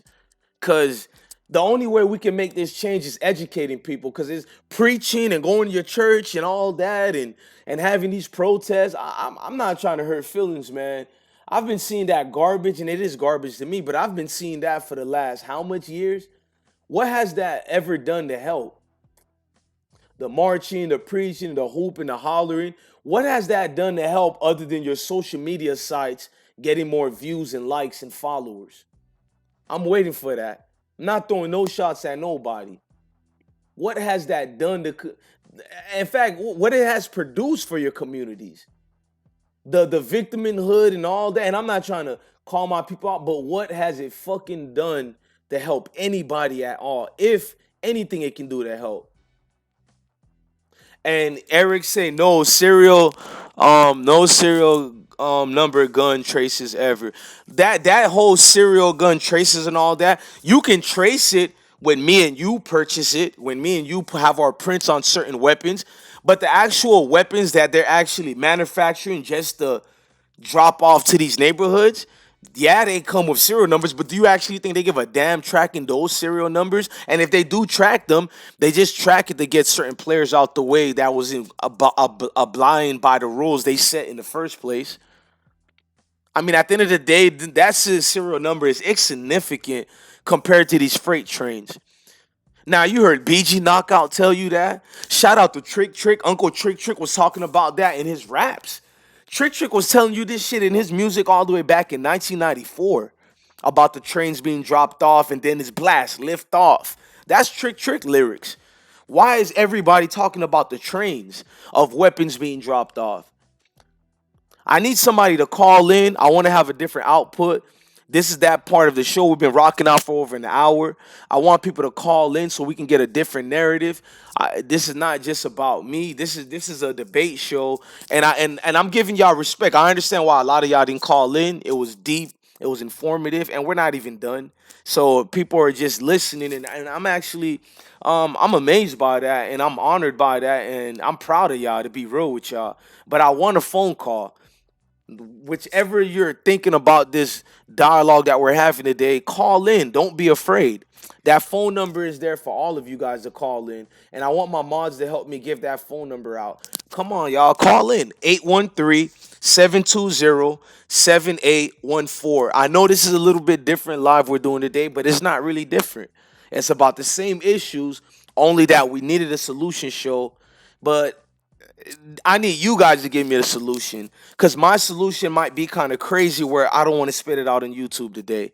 Now, if you think the freight trains is a made-up story, check out this other news clip of the magic trains that's dropping off weapons every other month. One Southside alderman was so concerned about rail yard gun heists, she threatened to hold a public hearing. Now, Alderman Pat Dowell tells two investigators federal authorities strongly encouraged her not to for fear it would expose security deficiencies. Now, it's happened again. A half dozen semi-automatic rifles like this and 27 handguns like this. The lock was cut, the seal was broken, per the incident report, lifted from a rail car near 77th and Avalon. There's no city like Chicago where every Fuck out of here. We already caught you, bro. It's not just, in fact, I'm not about to play his part, because we're not trying to play the narrative that we keep hearing. It's Chicago, but yet we forget about what's going on in Los Angeles. Oh, I'm sorry. If y'all didn't hear it, let me rewind it again. Y'all didn't hear it. Before I go off in my rant, listen to it again. Southside alderman was so concerned about rail yard gun heists, she threatened to hold a public hearing. Now, Alderman Pat Dowell tells two investigators federal authorities strongly encouraged her not to for fear it would expose security deficiencies. Now, it's happened again. A half dozen semi-automatic rifles like this and 27 handguns like this. The lock was cut, the seal was broken, per the incident report, lifted from a rail car near 77th and Avalon. There's no city like Chicago where every major. Now, I don't want to keep listening to this individual over here tell me about Chicago. We got to hear these guys' narratives for how long now? What I need to hear is more of what you're doing to help the situation. That's what I want to hear from individuals like this guy you're looking at on the screen here.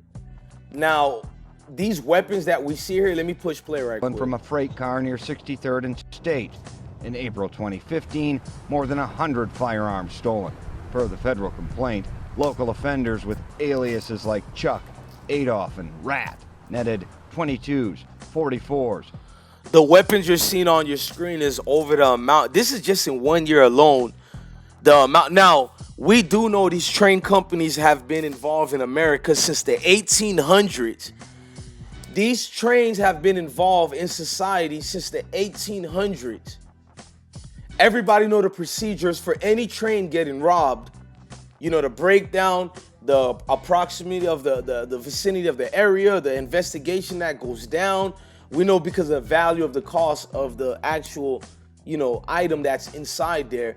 How come you have a frequent situation keep happening, but you don't have any defense mechanisms to make sure that doesn't happen again? So one would have to say this deliberately seems like it's being done on purpose. So they're just dumb. They have no security team for their actual train that's carrying weapons. There's no security force in that type of package that you're carrying. None of that makes sense at all, man. I'm sorry, y'all. Salute the Muhammad Allah for subscribing to the platform. Exactly, Alonzo. You're supposed to do something to intruders. You're supposed to have a security team or force enabled and involved. And let's just be honest, where's the politicians in this? They talk about the Chicago killings and all that. How on God's earth this didn't make front page news? How on God earth is not on every single media outlet since the 80s all the way from the 50s? Trains in different countries, especially America, is being dropped off everywhere in these neighborhoods. These amount of weapons that you see here. Shout out to Lady Law who just came in the room. I want somebody to tell me that. That's why I want y'all to call in. Stop being afraid, man. Call in. We don't want this to be a one-way. I don't mind rocking out with nobody calling in, but I much prefer you guys to call in. You guys are blowing up. Every day you guys blow up the phones. Today it seems like, we got a bit of shyness today. I don't know what it is, guys.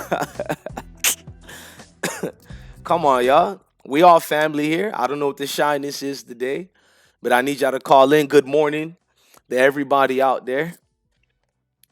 But this shit is crazy, man. You're trying to look at a situation that was not supposed to be guns for hire situation. But yet we got Mr. Thomas over here literally is telling us that he was cold forced to work with law enforcement. That's what he told us. It's not what I'm making up.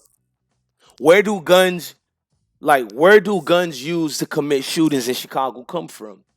When are we gonna get into the deep politics about it? There's no gun shops in Chicago like that.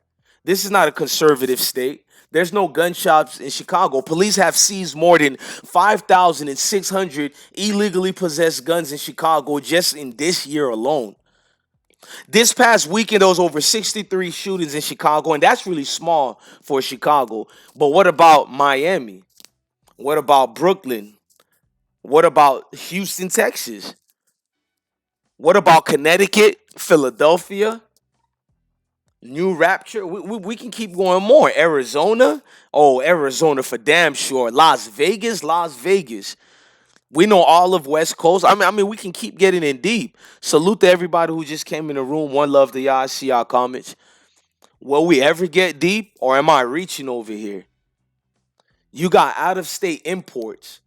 About 6 in 10 crimes that are being used were from these trains, because we do know they actually trace a lot of these weapons, and a lot of them, we do know the cops and the Chicago PD are saying they're being traced from these trains that were being broken down in these neighborhoods. So if we know that the cops know these weapons that are being used to kill, and have legal genocide in these neighborhoods, they know it's coming from these trains. How come we don't have a bigger light being flashed on these issues of these trains being stopped and broken down in these so-called ghettos and hoods, and they're having over $30 million worth of weapons in them? Then you get mad at the people for taking the weapons out these trains. Like I said, if you have an entire neighborhood full of people that are hungry and they want to eat some food, and you got hamburgers in these trains, and and remember, guys, let's not forget the trains were unlocked. These trains are unlocked, and those people in those cities are hungry. Don't you think, of course, it makes sense for them to take the hamburgers? Now, let's flip that around with the weapons. Of course, it makes sense for them to take the weapons. Of damn course, it makes sense. I'm not here to hear the rhetorics. I'm not here to hear people's personal feelings other than the subject matter. So when we watch a video like this of Melly being killed, and let me put it, rest in peace to Melly again. When you watch this, and I hope people know those same. Let me pause it. I don't want people to YouTube to get mad as far as the shots being fired. This is an educational video. Now, when you're looking at this video here, I hope everybody know at least 1 out of 3 people in this party is probably carrying. We do know that. At least 1 out of 3 people in this video is carrying. Let's look at this again. Look at how the hand goes up in the air. We see Melly walks on the side. And we see enough players are looking around. Then the guns gets to blasting. Everybody's rolling around. They're trying to get to the major point of it. Now they're screaming and yelling, pick him up, get him off the floor. People are going through his pockets. Now, one person clarified and called in who claimed to be his cousin, literally said that they didn't go in. I don't know. His is a contradiction. That's why I didn't put up that interview yet. But I probably will. But I'm going to write alleged cousin on it, because you got to share information with the people. But this video is disparaging, man, just to see a young life being lost. So rest in peace, Melly. But the fact that we got to go on the bigger issue is this, like Nino Brown say, this is bigger than Nino Brown. This shit is bigger than Melly. Just like you're looking at John Thomas, to the new people in the room who don't know who's John Thomas, he's one of the brothers that was actually literally selling the weapons to the people. So John Thomas literally, it's not about him. It's bigger than him. So I'm not gonna sit here and pinpoint certain players involved here and say it's only them. That's crazy to do that. It's a lot of people involved, and there's a lot of people need to get that work today.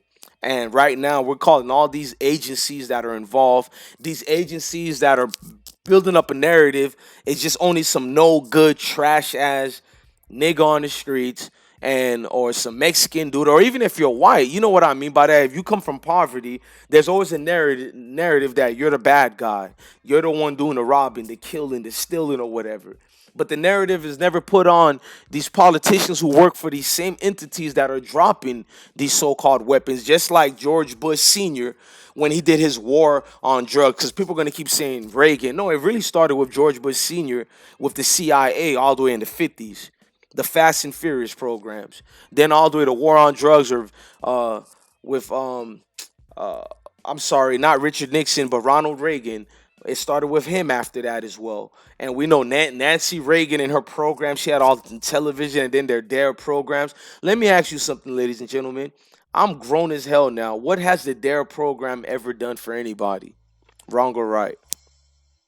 That same group who sponsors the DARE program is the same groups who sponsors these entities that are dropping these weapons in these states. I don't know, man. I say get your kids, edify your kids. Now I'm about to read. Let me put my face on the screen. I'm gonna be respectful. Okay, we got a caller. 202, 202, 202, 202. What's good, bro? Let me know if the music in the background is too much. If you want me to put it out. No, you straight, fine.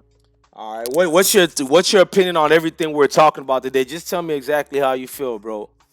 Man, bro, the way I see it, man, it's the frequency, bro. Yeah, I don't even think it's about the guns, bro. I think it's more about the frequency.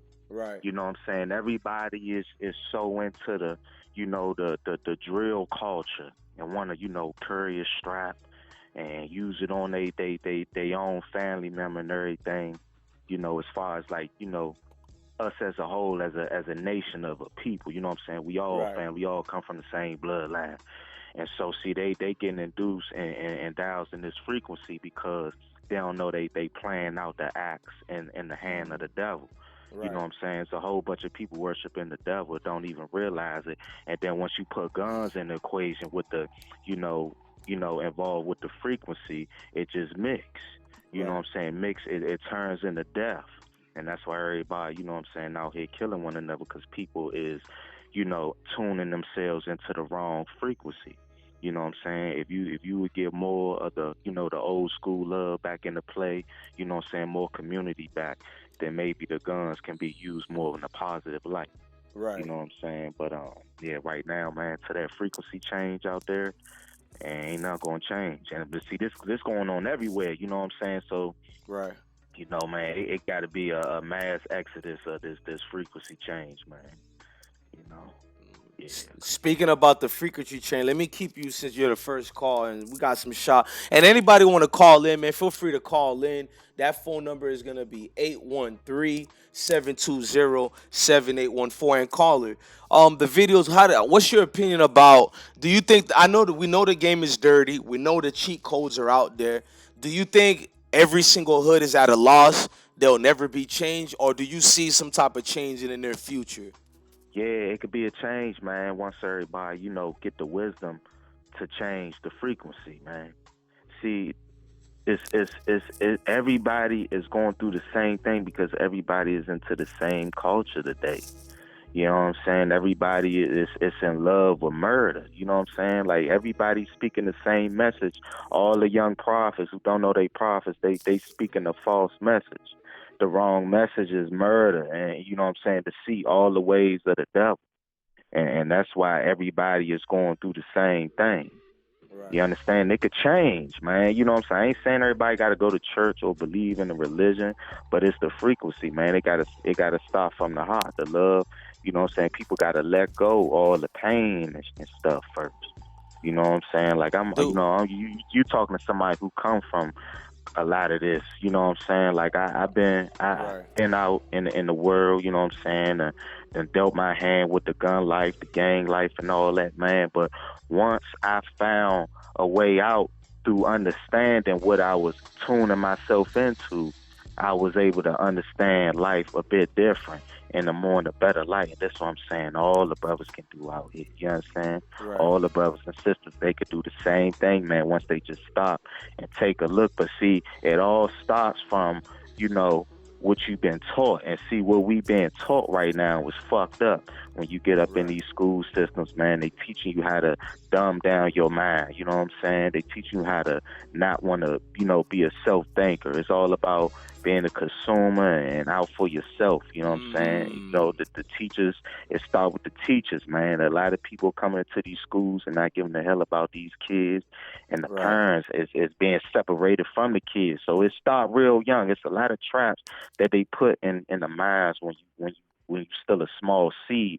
and when you get older, you have a loss and care about life when you feel neglected.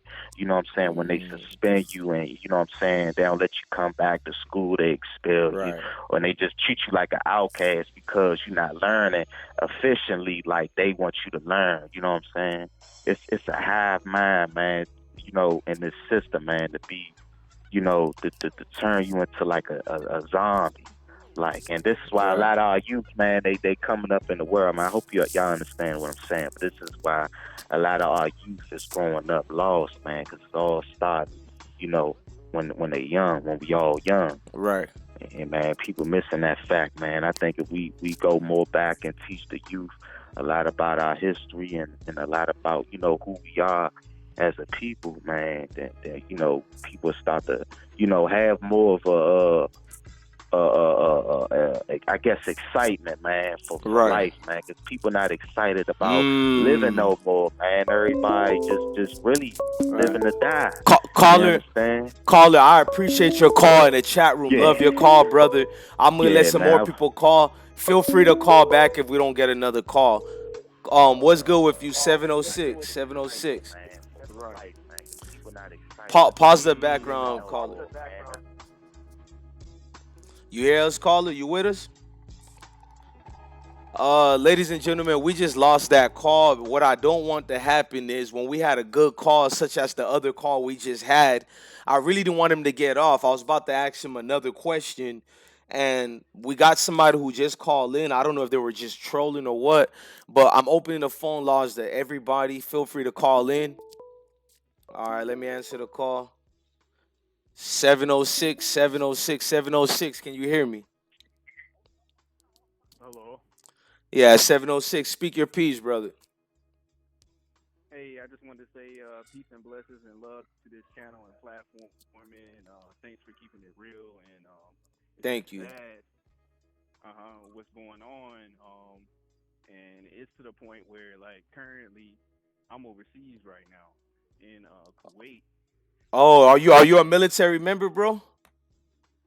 I used to be an Army Ranger, but I'm a contractor now, so I work for a private company. All right, salute, brother. Salute. Be safe out there. I should have got into contracting, but salute to you, brother. Most definitely. And, you know, it's to the point where, like, when I come home on vacation and stuff like that, it's been 2 incidents where I've almost lost my life. And it's just like, you know, wow. Even though I went to the military and I'm contracting and stuff like that, home is still home and family is still family. So right, when you go back home and you deal with things like that, it's just crazy. And it's to the point where it's like, man, I feel safer here than I do back home, and it shouldn't be that way.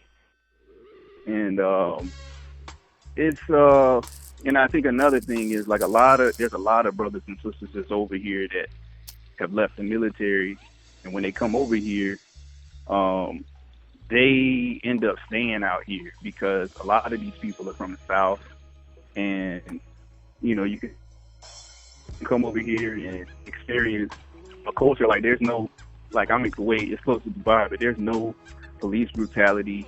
The law system here is different than the States. So if you do something you do something illegal, like the punishments are pretty cruel, but because of that, the crime rates are very low.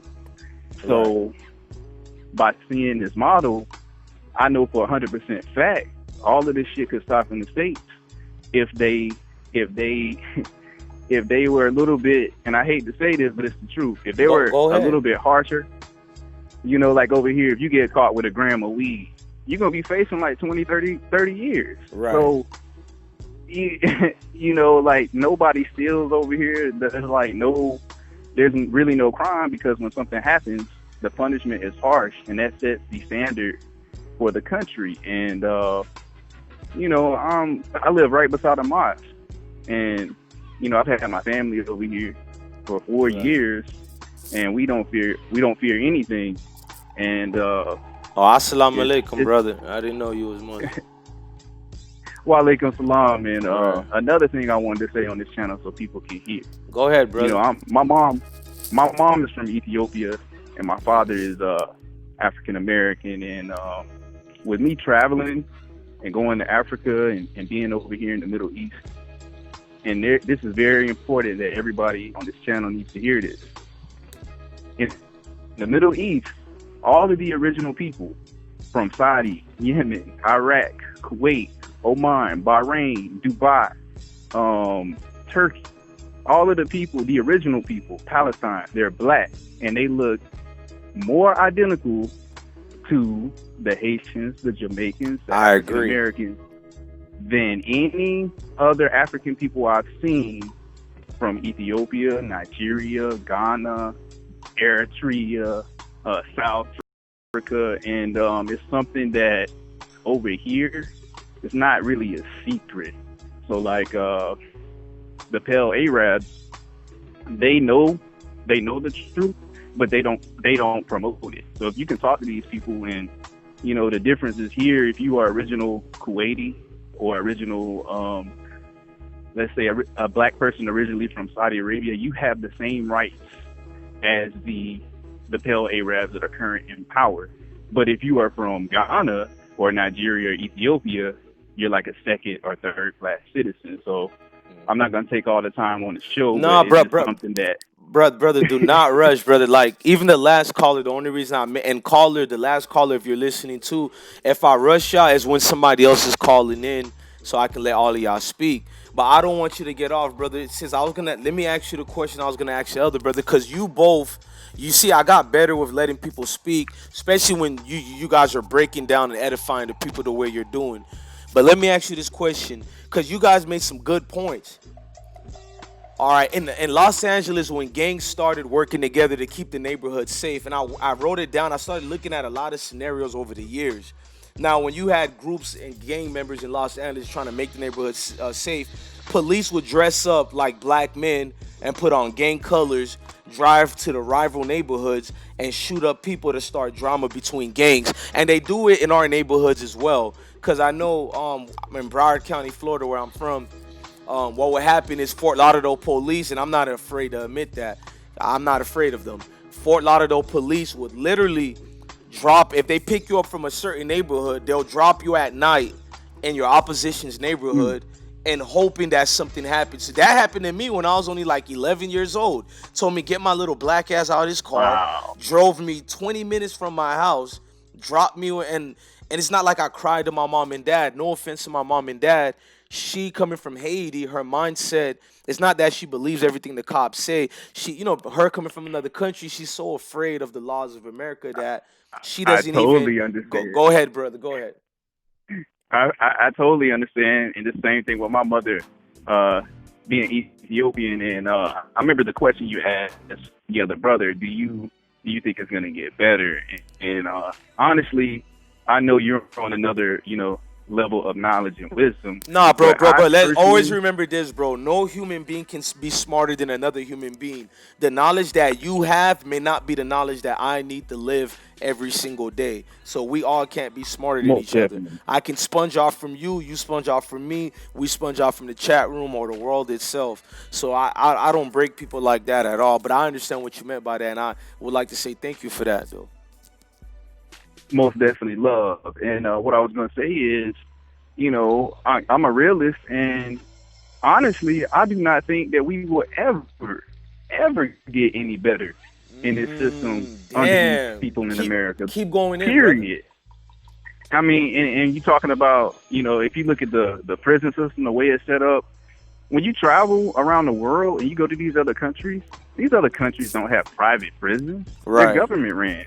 Right. So if we were supposedly free from slavery and we didn't get no economic assistance whatsoever, and they want us to be in the military and be police officers to lock our own people up and to die in their wars, okay, I mean, that's still slavery. And when I went to Chicago to visit my mother who lives there, I was sick. Coming from Georgia and seeing Atlanta, right, I didn't really appreciate, like what black people had done down there. I didn't realize how big of a deal that was. But when I went to Chicago and I went to get my locks retwisted, and I couldn't go downtown and do it, and I had to go to the south side, and the taxi driver told me that there wasn't one black business downtown, that shit was disturbing.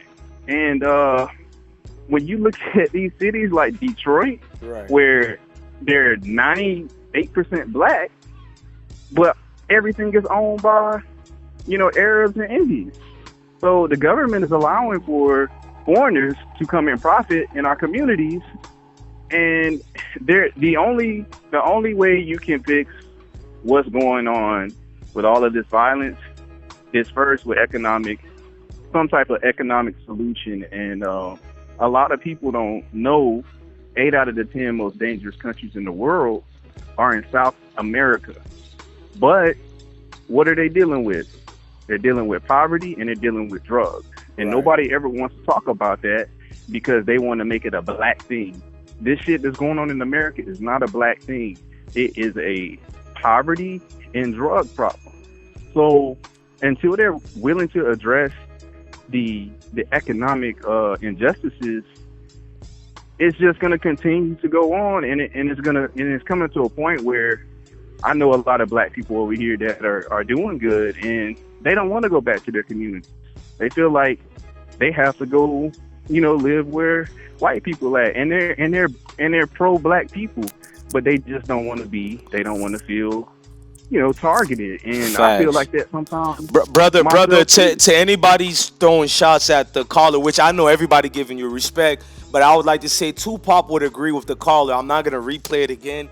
We just played a Tupac video saying almost identically what you said. Like, he moved to a white neighborhood, but only because his own kind would rob him. But yet he still loves his own kind, and he still feels out of place in that so-called quote-unquote rich white neighborhood. So he's breaking down exactly what you just said, and I want you to keep going, brother. Like, I'm following the words, man, and the chat room is following what you're breaking down too. Because having immigrant parents like I have is hard to, and my dad being a pastor, I could never let him know what I'm really going through in the streets. He wanted to know, why did I skip school? Well, when you got people waiting to damn near kill you, you can't go to your mom and dad and break it to them, here, such and such want to kill me because I'm friends with such and such. So what do you do? Go ahead, caller. Right. And another thing I'm going to let y'all know, a lot of y'all have no clue, especially for the people that's in this on this platform that don't have a felony record. There's so much that you guys can do in this world. There's so many opportunities outside of America. And that's another thing. I can't name one black celebrity or athlete that has went to Africa and done business besides Akon, who's from West Africa. Right. And I think there's an agenda on that too. I go to Ethiopia all the time. I was trying to start a tourism business because a lot of the black people that come over here and start living this life, they do like the white people do. When they go on vacation, they want to go to Thailand and some of these other places because we're, flights are cheaper because we're in the Middle East. So when they see me going to Africa. Brother, did we lose you?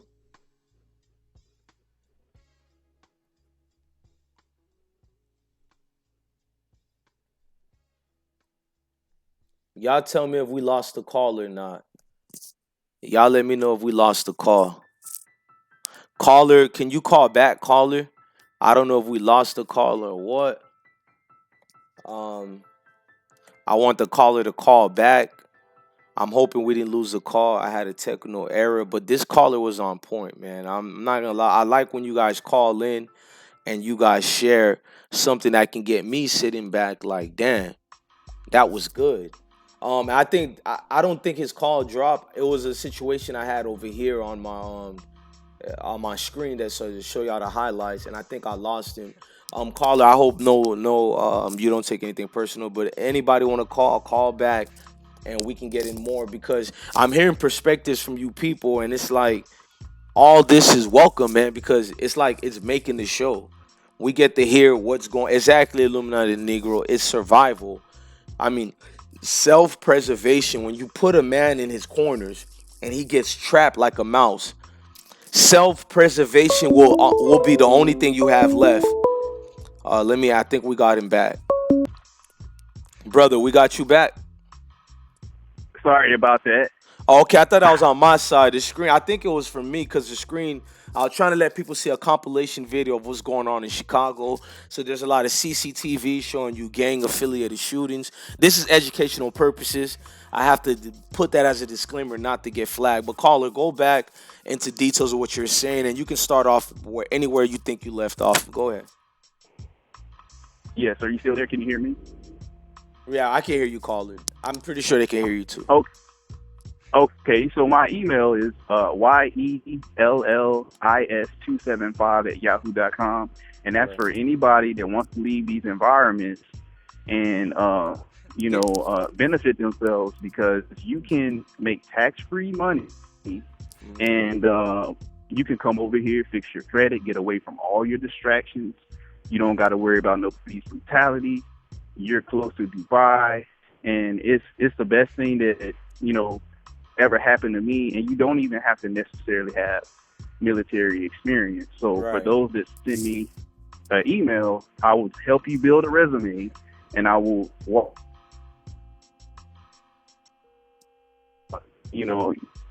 passport, and they're gonna give you a place to live. You don't even gotta. It's a way to get up out of the system. And I got a group over here, brothers.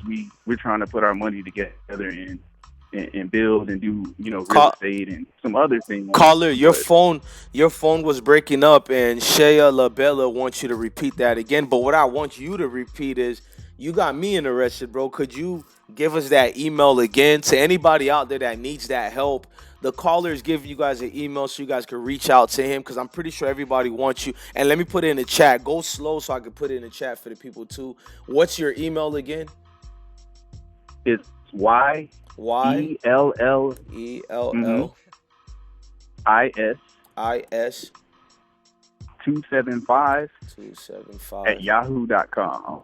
At yahoo.com. And to people, when a brother takes time out to give y'all some resource and information like that, I feel like don't waste that brother time, because some people would like to get people information. Oh, I'm gonna expose you and I got this. Sometimes it's corny, my nigga. Like, I'm gonna just be real.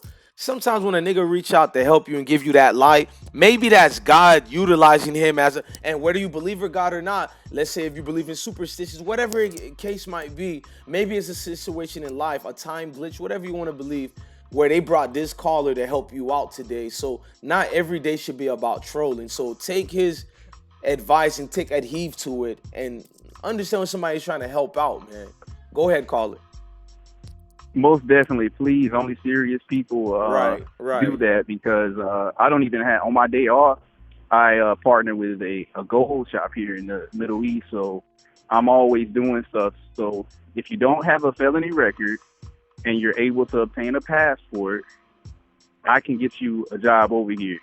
So just please send me that email. And like I said, brother, I'm sorry to cut you off. I haven't done that all day today, but I will be sending you my email first after I do this show. And that's just to promote anything you need to promote, because when I see a brother is using his time, he didn't even tell you guys to pay him. Maybe later down the line, it might be something monetary, because nothing is free in life. We all understand that. But the fact that he's reaching out to do that, brother, that's if you want me to get it out to everybody else, we'll do that. Exactly. Illuminated Negro in the chat room said we got to elevate, and that's exactly what the caller's doing. He ain't just talking shit. He's walking the talk. So thank you, brother. Continue. Most definitely, and I'm gonna keep it real with y'all. So if you come over here and you don't really have any experience, I can get you an unarmed security job, and you guys aren't gonna believe this. This job, you're not gonna be doing anything for 12 hours, and there's so many benefits. So like if you come over here and take the job, you'll start out pay at 55,000, 55 to 58,000. Now it's tax free. Now another benefit. I'm about to get my degree in IT, so a lot of people want to go to school but can't afford it. So like over here, because you're on base in the Middle East, even though you're not in the military, they have like online military schools here where you receive huge discounts because you're in this region. So instead of getting a student loan, you can do payment plans. So you can literally get that job because it's only night shift. So you can get that job, and that whole 12 hours, you can be getting your degree the whole time while you making that 55,000. And then on top of it, after a year, they will get you a security clearance. Once you get that security clearance, you can move on to the job that I'm doing, which is still security, but it's a clearance position. So instead of making 55, you'll be making 84. Now this is just Caller, I'm gonna get rid of the background music because I think what you're saying is so informative that people gotta hear it. Not to sidetrack track you, but one of the mods, Alonzo Rigonel, said, "An illuminated Negro, you were supposed to be a mod since day one. I apologize." Alonzo the mod said, so your solution is to leave, and I don't think he's trying to troll or be funny. Maybe I can feel that nobody is trolling today. So, and I want you to, and feel free to respond any way you want I'm to. gonna answer that. Oh shit, my man Most came definitely. ready. Go ahead, my nigga. Most definitely. It's so for me, the way that my journey is going right now, I have no desire to return to the States. Now, to return to the States into real estate so I can stay overseas, yes. Now, everybody doesn't have the same mindset. But if you want to elevate your life, it takes sacrifice. So you don't have to leave the States. But what you can do is sacrifice a few years, go ahead and get that 700 credit score, which ain't even IT experience working for the government. You don't have a degree, but when you come back to the States, you're in a situation where you're not making no less than 70, 80 grand. You know, so that's why I feel like it's important for those of us that don't like the environment that we're in the States to think outside of the box, because like I said, it's a lot of brothers and sisters that are over here, and a lot of the white people, they come here and do 1 year and they leave. Black people, you don't see a black person come over here and do 1 year because they come over here, they ain't got to pay rent, they making tax-free money, they ain't worried about no police, they away from all their distractions, they traveling. Like it's more to it than the money. You know, even when like I was talking about the spiritual things, about how I personally believe we are I really believe that we are the original people of these lands. And because of Well, science agrees with you. Science would not coming at anybody, but just even when I was a kid, certain schools I went to, and I was taught that the oldest living genetics, as far as human being wise, they always said it was the Asiatic man and woman, which I don't like using anything over here. But if we're going by science and you carbonate the bones, the living old bones of black men and black women, it's carbonated so much million years that they can't even go far back. So I would have to agree with you, brother. And salute the and a lot of Jug. people, I'm sorry, salute the Jug 247 for donating $9.99 to the platform. And you guys, while the caller's talking, feel free to donate to the Cash App. Believe it or not, we're trying to get a conference where it calls like blog talk, so everybody can talk at once. Go ahead, caller. and yeah, I just really think it's very important for those, especially if you are single. And it's hard. Everybody that's from where I'm from, I've talked to them a million times about coming over here, but because the majority of people have never really even left their state, you're talking about leaving the country, and because people pay attention to what's on the news, right, they don't want to come over here. You scared to come over here to make money, but you ducking and dodging bullets and all type of stuff at home. So it don't make any sense. You got to deal with the police. You got to deal with the system and your own people. So Right. you don't have anything to lose by coming over here and elevate. You don't lose anything. I mean, I'm not telling y'all to go to Afghanistan, but there's other places hang on, I'm that are sorry, safe. caller. To the caller I just hung up on, I just wanted to hear what the caller was saying. Feel free to call back. If caller, if we lose you, bro, and we get another call and nobody calls back after that other call, I want you to call back in. But still keep talking. I'm not getting off until somebody calls. But I definitely want you to keep calling back in, brother, because this is informative. And I'm sorry I had to yawn. If the more this is informative, the more I can feel like we all as a whole did something, like there was a purpose today. So people probably like why I'm not turned up today. Let me put my face on the screen. No, I didn't want to smoke today. I didn't want to drink today because as I started, like, I didn't sleep. I started getting deep into this. And I'm not going to act fake like, oh, I didn't know all this was going on with the government and the whole 9 yards. But, sometimes entertainments of other things can take your mind away. But once you focus right back in, it's like, damn, man, forget saying this, I'm woke. And let me read a question to you, caller, since I have you here.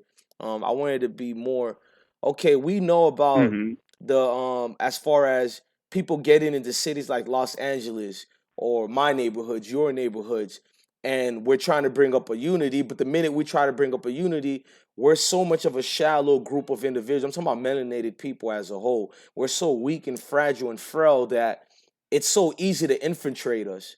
And what do we do about the problems that continue to warfare? And on that, crap, let me answer this call, caller. I want you to call back. 773.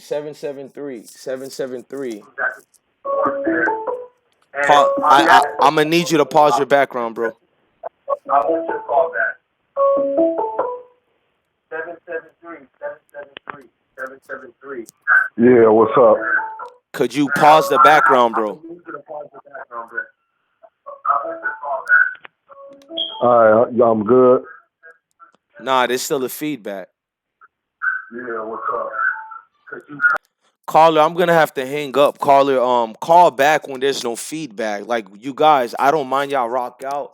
I do not like losing a great call we just had with the caller giving us good information, and I want everybody to call. My thing is we don't want to hear the feedback in the background. Okay, let me see. Let me answer it now. 773. All right, speak your mind, family. Yeah, I'm good. Yeah, you 100% good, brother. Speak your mind, bro. No, yeah, I was just saying, you know what I'm saying? I'm from Chicago, and you know what I mean? I just wanted to add to what the last caller was saying. Oh, take your time, brother, because you're from Chicago as well. So most definitely your opinion is warranted. So go ahead, bro. Yeah, I was just saying, like, you know, a lot of the young folks, you know what I'm saying? It's no more structure and organization. Right. You know what I mean, in the communities no more. You know what I mean? The young folks, they don't really have no type of direction, like what they want to be in life or what they want to do in life. Right. You know what I mean? All that's been taken away. You know, like the trades, I believe, was like a big factor when they started taking them out of the high schools back in the 70s. Go deep on that. You used to could learn a trade in high school. You ain't certified for a trade in high school. You ain't have to go to college for that. But it's like when the 70s hit, around the same time, you know, the cocaine hit. Right. It's like they took start taking all the trades out of the high schools and start pushing college prep. You know what I mean? Now that kind of makes sense because, you know, we live in a capitalist society. So it's like they start pushing everybody. Oh, you got to go to high school to be successful. But now 70% of our, you know what I'm saying, students coming out of high school in debt, old student loans, can't find a job in a field. Right. And it's like, you know what I'm saying, now you got to work a job, which is not really, you know what I'm saying, economically Keep going, you know bro. what I'm saying, Right. what is not gonna, you know what I'm saying, take care of the family and help, you know, you live a life whereas you could live, you know what I'm saying, like, you know what I'm saying, free to whereas you ain't gotta work like a slave basically. I understand. You So want now it's like financial. You want to be comfortable, you see what basically. I'm saying? So Right. now it's like when they coming up, all they seeing is, you know what I'm saying, the drug dealers on the block, the dope dealers on the block. You know what I'm saying? Those they see the, you know, the nice cars with, you know, they see that lifestyle. That's what they want to be part of. That's all they got to see. Once they took the fathers out of the house homes, you know what I'm saying, with the laws they put in place, especially during the Bill Clinton era with the 3 strikes you out. You know what I mean? And the welfare, they took the fathers out of the house home, they locked them up. A lot of the leaders, the FBI went in and got rid of a lot of the leaders in our neighborhood. So it's like it's nothing else for them to really look up to other than a rapper, an athlete, Right. you know what I'm saying, or the drug dealer on the block. That's all they got to look up to. So it's like they adapt to that lifestyle. Like hip hop, I believe, in the gang culture is basically a subculture. You know what I mean? African Americans over here in America don't really have a culture that they can adapt to, so that is it. Right. Notice when other races come over here, they get in trouble with America. A lot of times, America, they'll send them back to their country. Right. It's no place to send an African American. But You see what I'm saying? but the prison systems. Our culture, our history, all that's been taken away from us and replaced with something else. So it's like we are operating off ignorance and without organization, and in our neighborhoods and our communities, this is what you get. You know, even Marcus Garvey said one of the greatest failures for Negroes is disorganization. You know what I mean? So it's no type of structure no more. So it's like, you know what I mean? In every, you know, gang culture, every hood, you gonna have snakes, cutthroat. You know what I mean? It's like I moved out of Chicago. Now I'm on the outside looking in. Now I can see how fucked up it really is when you go to a community where you don't even have to worry about walking down the street and getting shot. Just trying to go to school or just trying to go to the store, or worry about somebody pulling up on you or getting involved in some other shit that you ain't even had nothing to do with, but you got caught out there.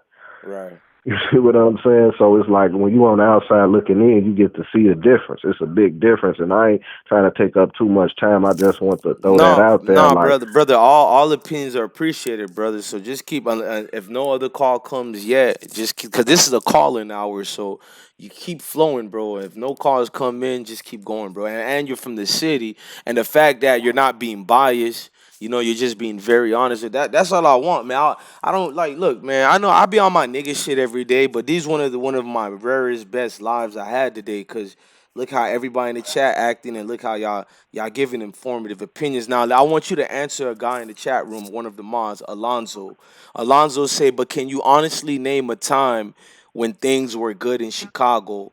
It's always been fucked up. Now, I want you to answer 2 things. Do you agree it's always been fucked up? And can you name a time that Chicago's ever been good? yeah, I mean, I agree. It's probably always been fucked up, but it's like if you go back to the early 1900s, black businesses was booming. You know what I'm saying? At a period in time, like after the 60s, when they, you know what I'm saying, got rid of a lot of our political leaders and our, you know what I'm saying, freedom fighters out there. It's like after the 60s, a lot of stuff changed. It's like now all our leaderships now is like basically being created by, you know what I'm saying, basically like white supremacy. Nothing like, you can't find like another neighborhood in America, all black neighborhood in America where they own like all the major institutions. You can't find one. So it's like we was more organized, you know what I'm saying, back then, but now it's like something's been infiltrated, a lot of stuff I've been talking about, to basically distract us from that. You know what I'm saying? Now we more worried about what celebrities are doing and their lifestyle more so, and you know what I'm saying, what everybody else is doing more than what we gonna do. You know what I'm saying? So it's just like a lot of distractions now, and the way we being raised, it's like by the time we ready to get out of our parents' home and move out the households, then we be smacked in the face with that reality. Like, damn, this is what it really is. It's like it's kind of too late. We've been going to school for 12 years. You know what I'm saying? Basically learning nothing that's going to prepare us for the, you know what I'm saying, real world. Right. In the real life. You know what I'm saying? What's really out there for us. That's why I believe the trades were so vital, because a trade you could work for yourself with a trade. You know, you could feed your family with a trade. You don't have to work for nobody. You can master that skill. Skills, I believe, is one of the biggest things that's important right now, because if you could get a skill and learn a skill, you could go make somebody whole paycheck in a couple hours with a skill. Facts. You see what I'm saying? Brother, I agree with you So, on that. I think trades are like, I went to like, listen, me and my twin was smart in school and all that, but I skipped so much, and my mom wanted me to do something to keep me because the teachers would get mad like, your GPA is good, but why are you missing days? So I finished out at Job Corps, and I learned the right. difference. I learned something like, even though Job Corps had the gangs, because they still had the BDs in our Job Corps, Folk Nations, Bloods, Crips, and all Mm-hmm. that. But guess what?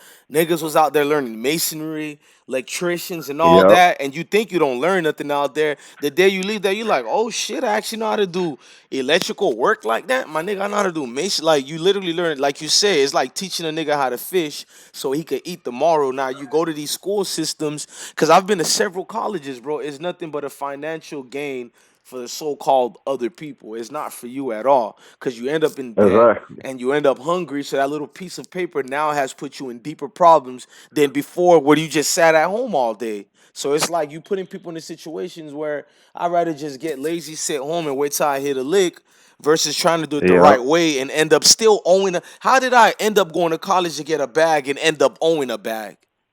Keep preaching, Right. bro.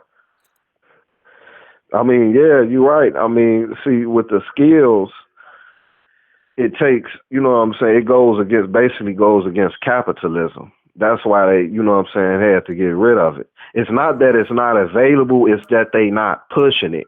Like, even in my city, like, they not really pushing it, and then they put a lot of the facilities in areas where the buses don't run, or they make it hard to get to the places. Right. You know what I mean? And then it's like, damn, by the time you learn about the trades and realize that it's a good idea, you already too old. Because I think in Illinois, it's like to the age of 24, the government will help pay for it. You know what I mean? But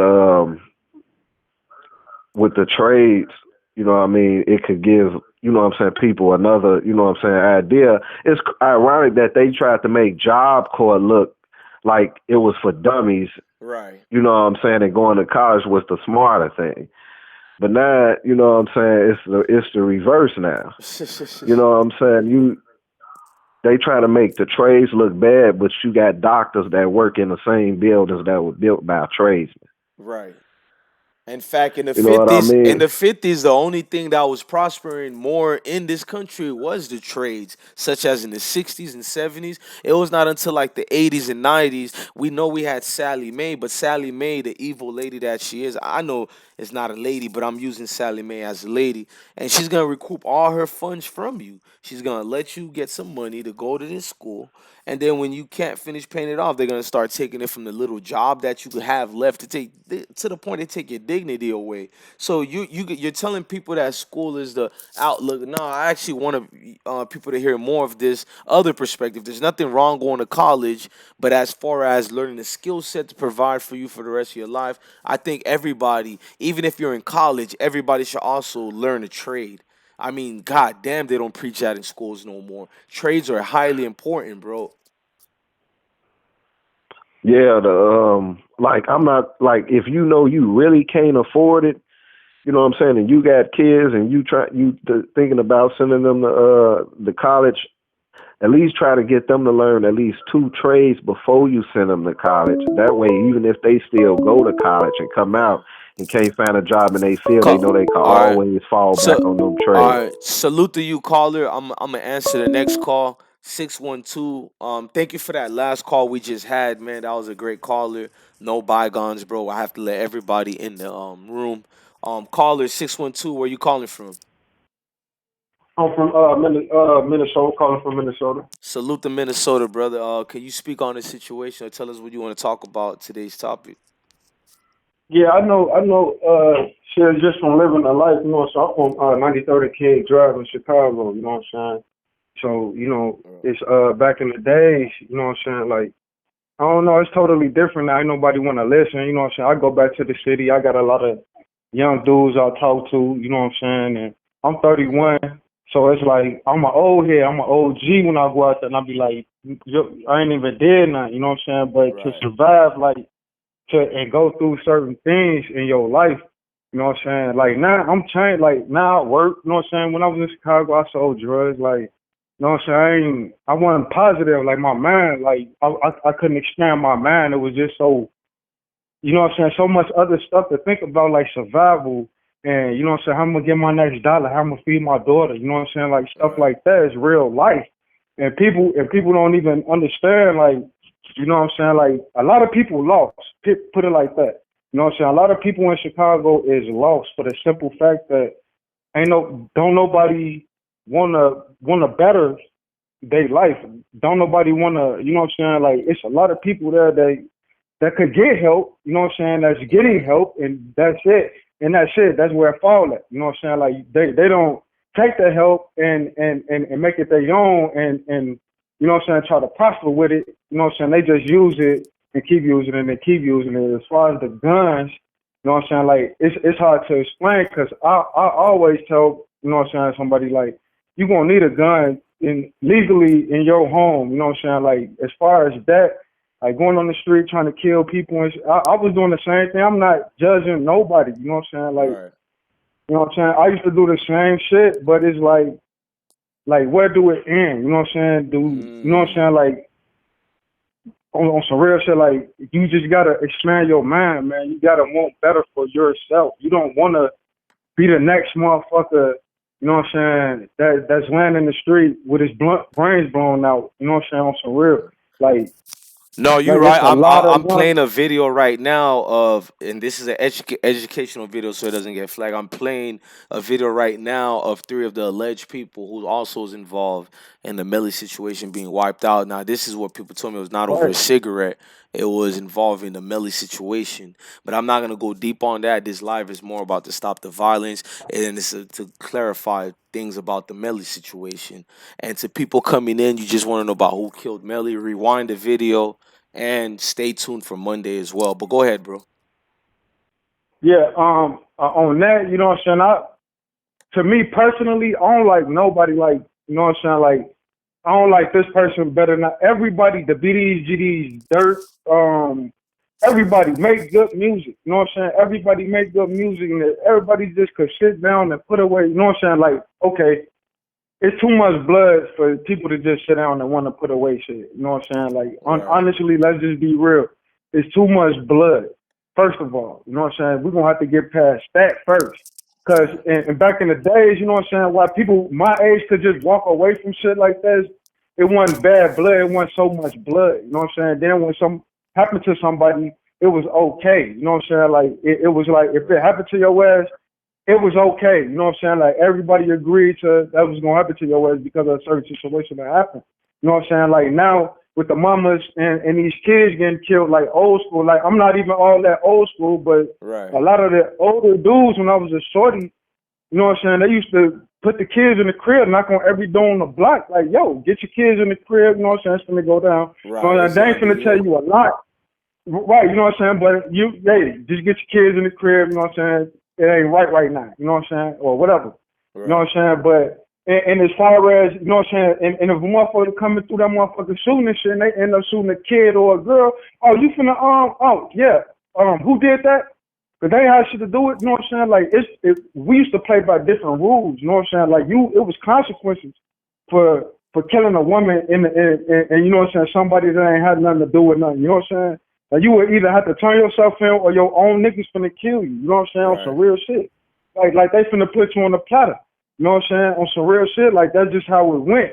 Like that's bogus in the first place for you to go out there, you know what I'm saying? Like you supposed to be a little more smart about what the fuck you did. You just want to go out there and shoot, so this is your consequences.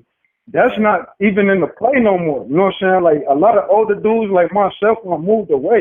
You know what I'm saying? Because we want better for ourselves. You know what I'm saying? Yeah, I'm trying to get everybody along with it. But if I come around you, you ain't trying to listen. You know what I'm saying? Right. Like, man, cause I already been there. I done all that shit. You know what I'm saying? Like, come on, man. All my life is violent. You know what I'm saying? All my criminal history is violent shit. Right. You know what I'm saying? But you will have to want better than that. You got to look at that and be like, I got to change something. You know what I'm saying? Something ain't right. They call it. Jail time. You know what I'm saying? Let me ask you this: even if when you do want to change, which I think what you said is some good points.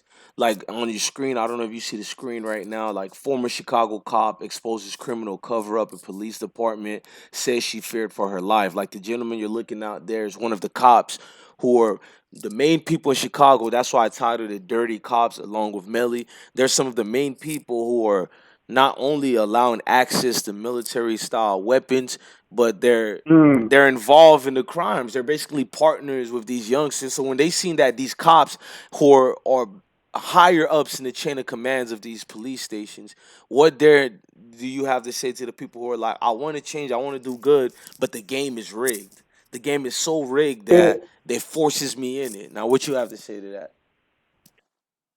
Well, man, if Go it's ahead, like speak okay, freely. just like me, it's just like me. I'm gonna speak from my personal experience. You know what I'm saying? Like, okay, I was in the hood, yeah. Always getting arrested, always getting harassed by police, putting drugs on his guns, on his bullets, on this whatever they could. You know what I'm saying? Like, that's just part of the game. You know what I'm saying? Like, if you on the streets, you know what I'm saying, and let's just say you a nigga that always get away. You know what I'm saying? They can't never get you. They know you in it. I mean, they can't get you. You know what I'm saying? And yeah, you know what I'm saying? That's part of the game, which is why motherfuckers need lawyers. This is why motherfuckers, if you in the streets, yo, you gotta, you know what I'm saying, there's certain shit that you gotta abide by too.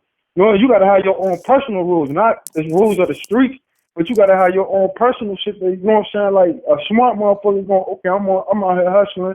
So, you know what I'm saying? And it just so happen if you get into it with, you know what I'm saying, like a officer just like my brother right now, he was in the 43rd buildings, I think. But it was a detective down there, you know what I'm saying, punching on people, you know what I'm saying, giving people shit. You know what I'm saying? Here. I like, you know what I'm saying, he's fucking with you, you know, that took it from another motherfucker, get to you, come back around and pop your ass. You know what I'm saying? That's you know what I'm saying, like, come on, man, that's just part of the game. Like, you just gotta be smart. That, you know what I'm saying? Like, people, you know what I'm saying, as far as them putting that, of course it's a trap. You know what I'm saying? But how many people y'all gonna continue to fall for this same trap? You know what I'm saying? It's just like when I was going to jail, you know what I'm saying? Like, constantly, like, I'm like, damn, what the fuck am I doing? Like, I ain't even doing nothing. Right. And my mind is like, I'm doing everything right, but at the same time, I had to change everything around me. You know what I'm saying? To even change anything in myself, I had to change the environment. You know what I'm saying? On some real shit, if you living in a hostile environment and shit, it's all kind of shit. You gonna lose sleep because you always been trying to be aware of shit. You know what I'm saying? Like, you know what I'm saying? It's taken from you. You know what I'm saying? Like, I ain't never been this rested, and I've been in Minnesota for the last 4 years. You know what I'm saying? Like, I'm fresh off the streets. You know what I'm saying? So it's like, you know what I'm saying? So I ain't had this much sleep, man. I ain't had to worry about niggas trying to kick in my door, trying to come up in this morning. I used to get threats and shit. Like, man, like, you know what I'm saying? Like, on some real shit. Like, I was linked up with the Latin Kings. You know what I'm saying? Like, ain't no guns I haven't seen. Ain't no gun I haven't shot. You know what I'm saying? Like, I ain't boasting about it, but I'm just saying, like, this is just real shit. Like, anybody could get a hold of a pistol. Facts. Or a rifle or a shotgun. You know what I'm saying? It's just a matter of, you know what I'm saying? Plenty of people with guns, but everybody ain't out there shooting motherfuckers neither. Though. You know what I'm saying? So you got to really look at that type of shit. Like, oh yeah, he got a gun, so what? He decided to shoot a motherfucker, or he decided to go out there and rob a motherfucker. You know what I'm saying? Like, I ain't had to rob a motherfucker with a gun. You know what I'm saying? You know what I'm saying? Like, some situations, yeah, I had to, you know what I'm saying, get up out of the situation, but we played defense. We weren't out there like just shooting motherfuckers for no reason. I ain't like your set or some shit like that. You know what I'm saying? Like, it's different. It was different. You know what I'm saying? So my only main enemy when we was growing up was like, you know what I'm saying? I was part of Black Peace Strong organization. You know what I'm saying? So a lot of my lifetime enemies was GDs. You know what I'm saying? Like, that's it. You know what I'm saying? BDs, yeah, kinda. But you know what I'm saying? They threw that in the race, so they was cool and shit. So, you know what I'm saying? It's a lot of that beef shit is because it started from some blood shit, honestly. I got into a 8-year war, you know what I'm saying? Shootouts every fucking day, boxing or bets and jumping on motherfuckers like every day for like 8 years. Wow. All off a fucking dice, all off a dice game that one of my guys won, sat in the car, flanked up. I'm talking about he like won petty. He was giving niggas money back and shit, like $20 and shit. Like you know what I'm saying? But y'all still gonna shoot my man, so there's just we weren't trying to hear shit. So I already know how that type of shit go. You know what I'm saying? Like it's street shit, it's real life street shit. So you know what I'm saying? Like you can't put yourself into the mind, like you know what I'm saying, of how it really is until you actually been there. Like yeah, I could sit here and explain to 1,000 for a whole room full of motherfuckers. You know what I'm saying? But it's still gonna be the same type. Like, but they're got guns and they're killing and they're doing this. And without even looking at everything else though, like, you know what I'm saying? Okay, first of all, don't none of these niggas got license. Most of these niggas got felonies. They can't even walk in there and get a gun. You know what I'm saying? On some real shit, like, so how is they getting these guns? How is they getting ammunition like my man said? How is they getting it? Well, we know We how. ain't, you know what I'm saying? We know how they're getting it. Like you want to see, like when I play video games and I want to advance my strategic maneuvers, I Exactly. look for cheat codes and that's what's in the game. The game is a cheat code now. So these trains that's been around for years, that's just nothing more than a cheat code.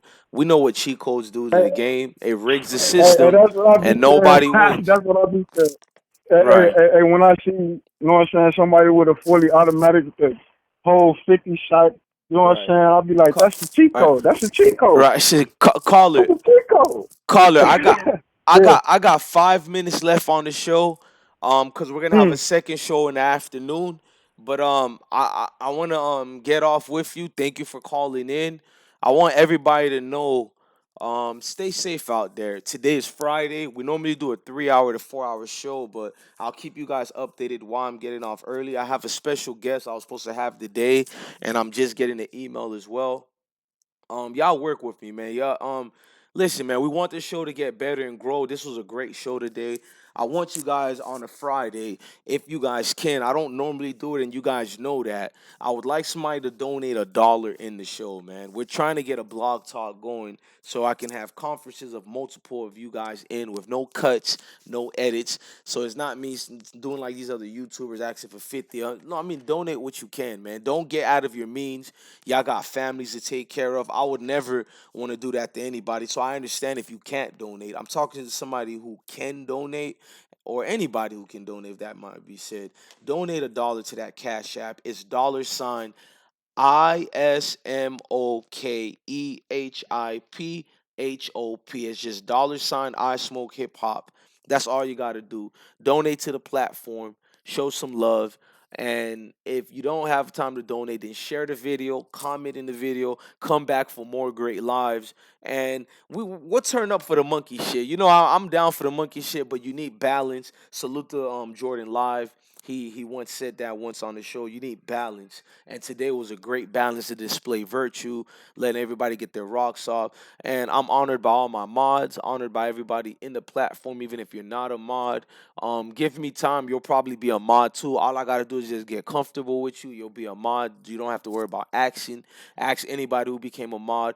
Exactly, Alonzo. The trolls, man. You seen there was the trolls try to think they could win today, but when you got a room full of people trying to be educated, not just by me, because I'm getting educated by y'all.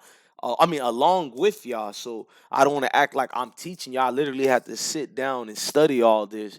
And I had to make it correlate to Melly so it can't be no clout chasing incident. Because I was looking at the Melly situation. I was looking at everybody speaking about Melly. And one conclusion of all this, if we can find a way to get rid of that freight train that keeps dropping all these military weapons, I'm not saying it'll stop the war, because once blood's been spilled, people gonna keep wanting to spill blood. But wouldn't it be better we take the powers away from the so-called evil doers? I mean, it makes sense, man. Thank you for everybody in the room showing me love like that. I appreciate it. Once again, donate to that Cash App. You're not donating to me, you're donating to the platform. Once again, I have my own income to take care of my family, but when I take out to get involved in this blog talk stuff, then for my wife will have a reason to be like, YouTube is not even bringing me money, and I'm taking money out. That's all I'm telling you. I don't really make money like the other YouTubers. I don't mind saying it. Bigger P, Bigger. We know who that is already. I don't want to say his name, but I don't mind saying his troll name. Salute the Bigger. What's his name? Bigger P in the chat room. I guess he thought. I mean, we're done doing class today, bro. You're kind of late. You're coming right when the show is taking off the troll. Thank you for waiting over 2 hours to finally troll. I appreciate you, Bigger P. If all the trolls can troll all the time when we're getting ready to close, it'll make the world a better place. My mods, y'all kept it 100 today. Sean Steed, Alonzo, all of y'all, man. I respect Heisty. I seen all of y'all in the chat room, man. Salute to all of you guys. One love on a Friday. And before I leave, make sure I'm telling y'all, I'm not saying don't go have fun. Stay alert and stay alive out here. It's a crazy world we live in. And I will be emailing the caller who at let me put his email again. The 706 caller, I think I have his email here. I'm trying to give you guys that right before I leave because the man was basically helping people. Let's not act funny here, and I don't care what race you are, and act like you don't need a job. If any of my mods could scroll up and find that email, or brother, if you're on the live right now, put your email again. I copied it into the show, but I didn't copy it into my notepad. I wish I did. I'll have to replay the video to capture it. But the man is, if you guys want to get a job overseas, out the country, rewind the video, and I'll probably have his part. I'm gonna edit it because this weekend we're gonna edit all the lives that I didn't get the cut for you guys. They're gonna get cut, so you guys can have a marathon episodes for this weekend on a Sunday, Saturday. You guys want to just chill, listen. I'll make sure. Oh, I think they found his email. Thank you, Giannis Ellis. She put his email in there. I'm gonna go ahead and copy it and put it again too. This is his email. He's actually helping for work. So bigger P.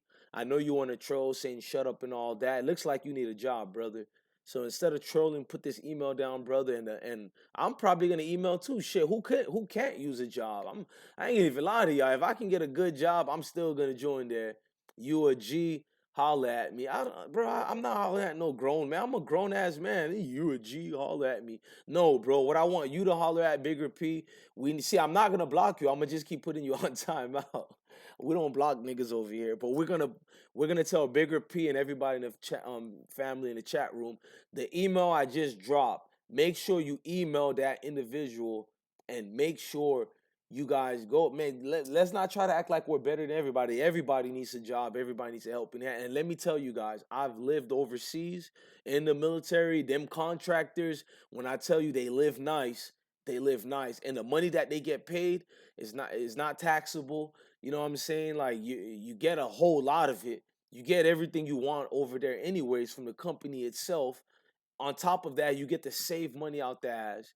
You get to meet an entirely new group of people. You don't have to keep doing, oh, I'm from the hood, so I'm gonna stay in the hood all my life. I'm in the hood every day, but I don't live in the hood, like, cause I have a family to take care of. That don't mean I don't take care of the hood. So we can probably take care of the hood better if we can have resources such as money.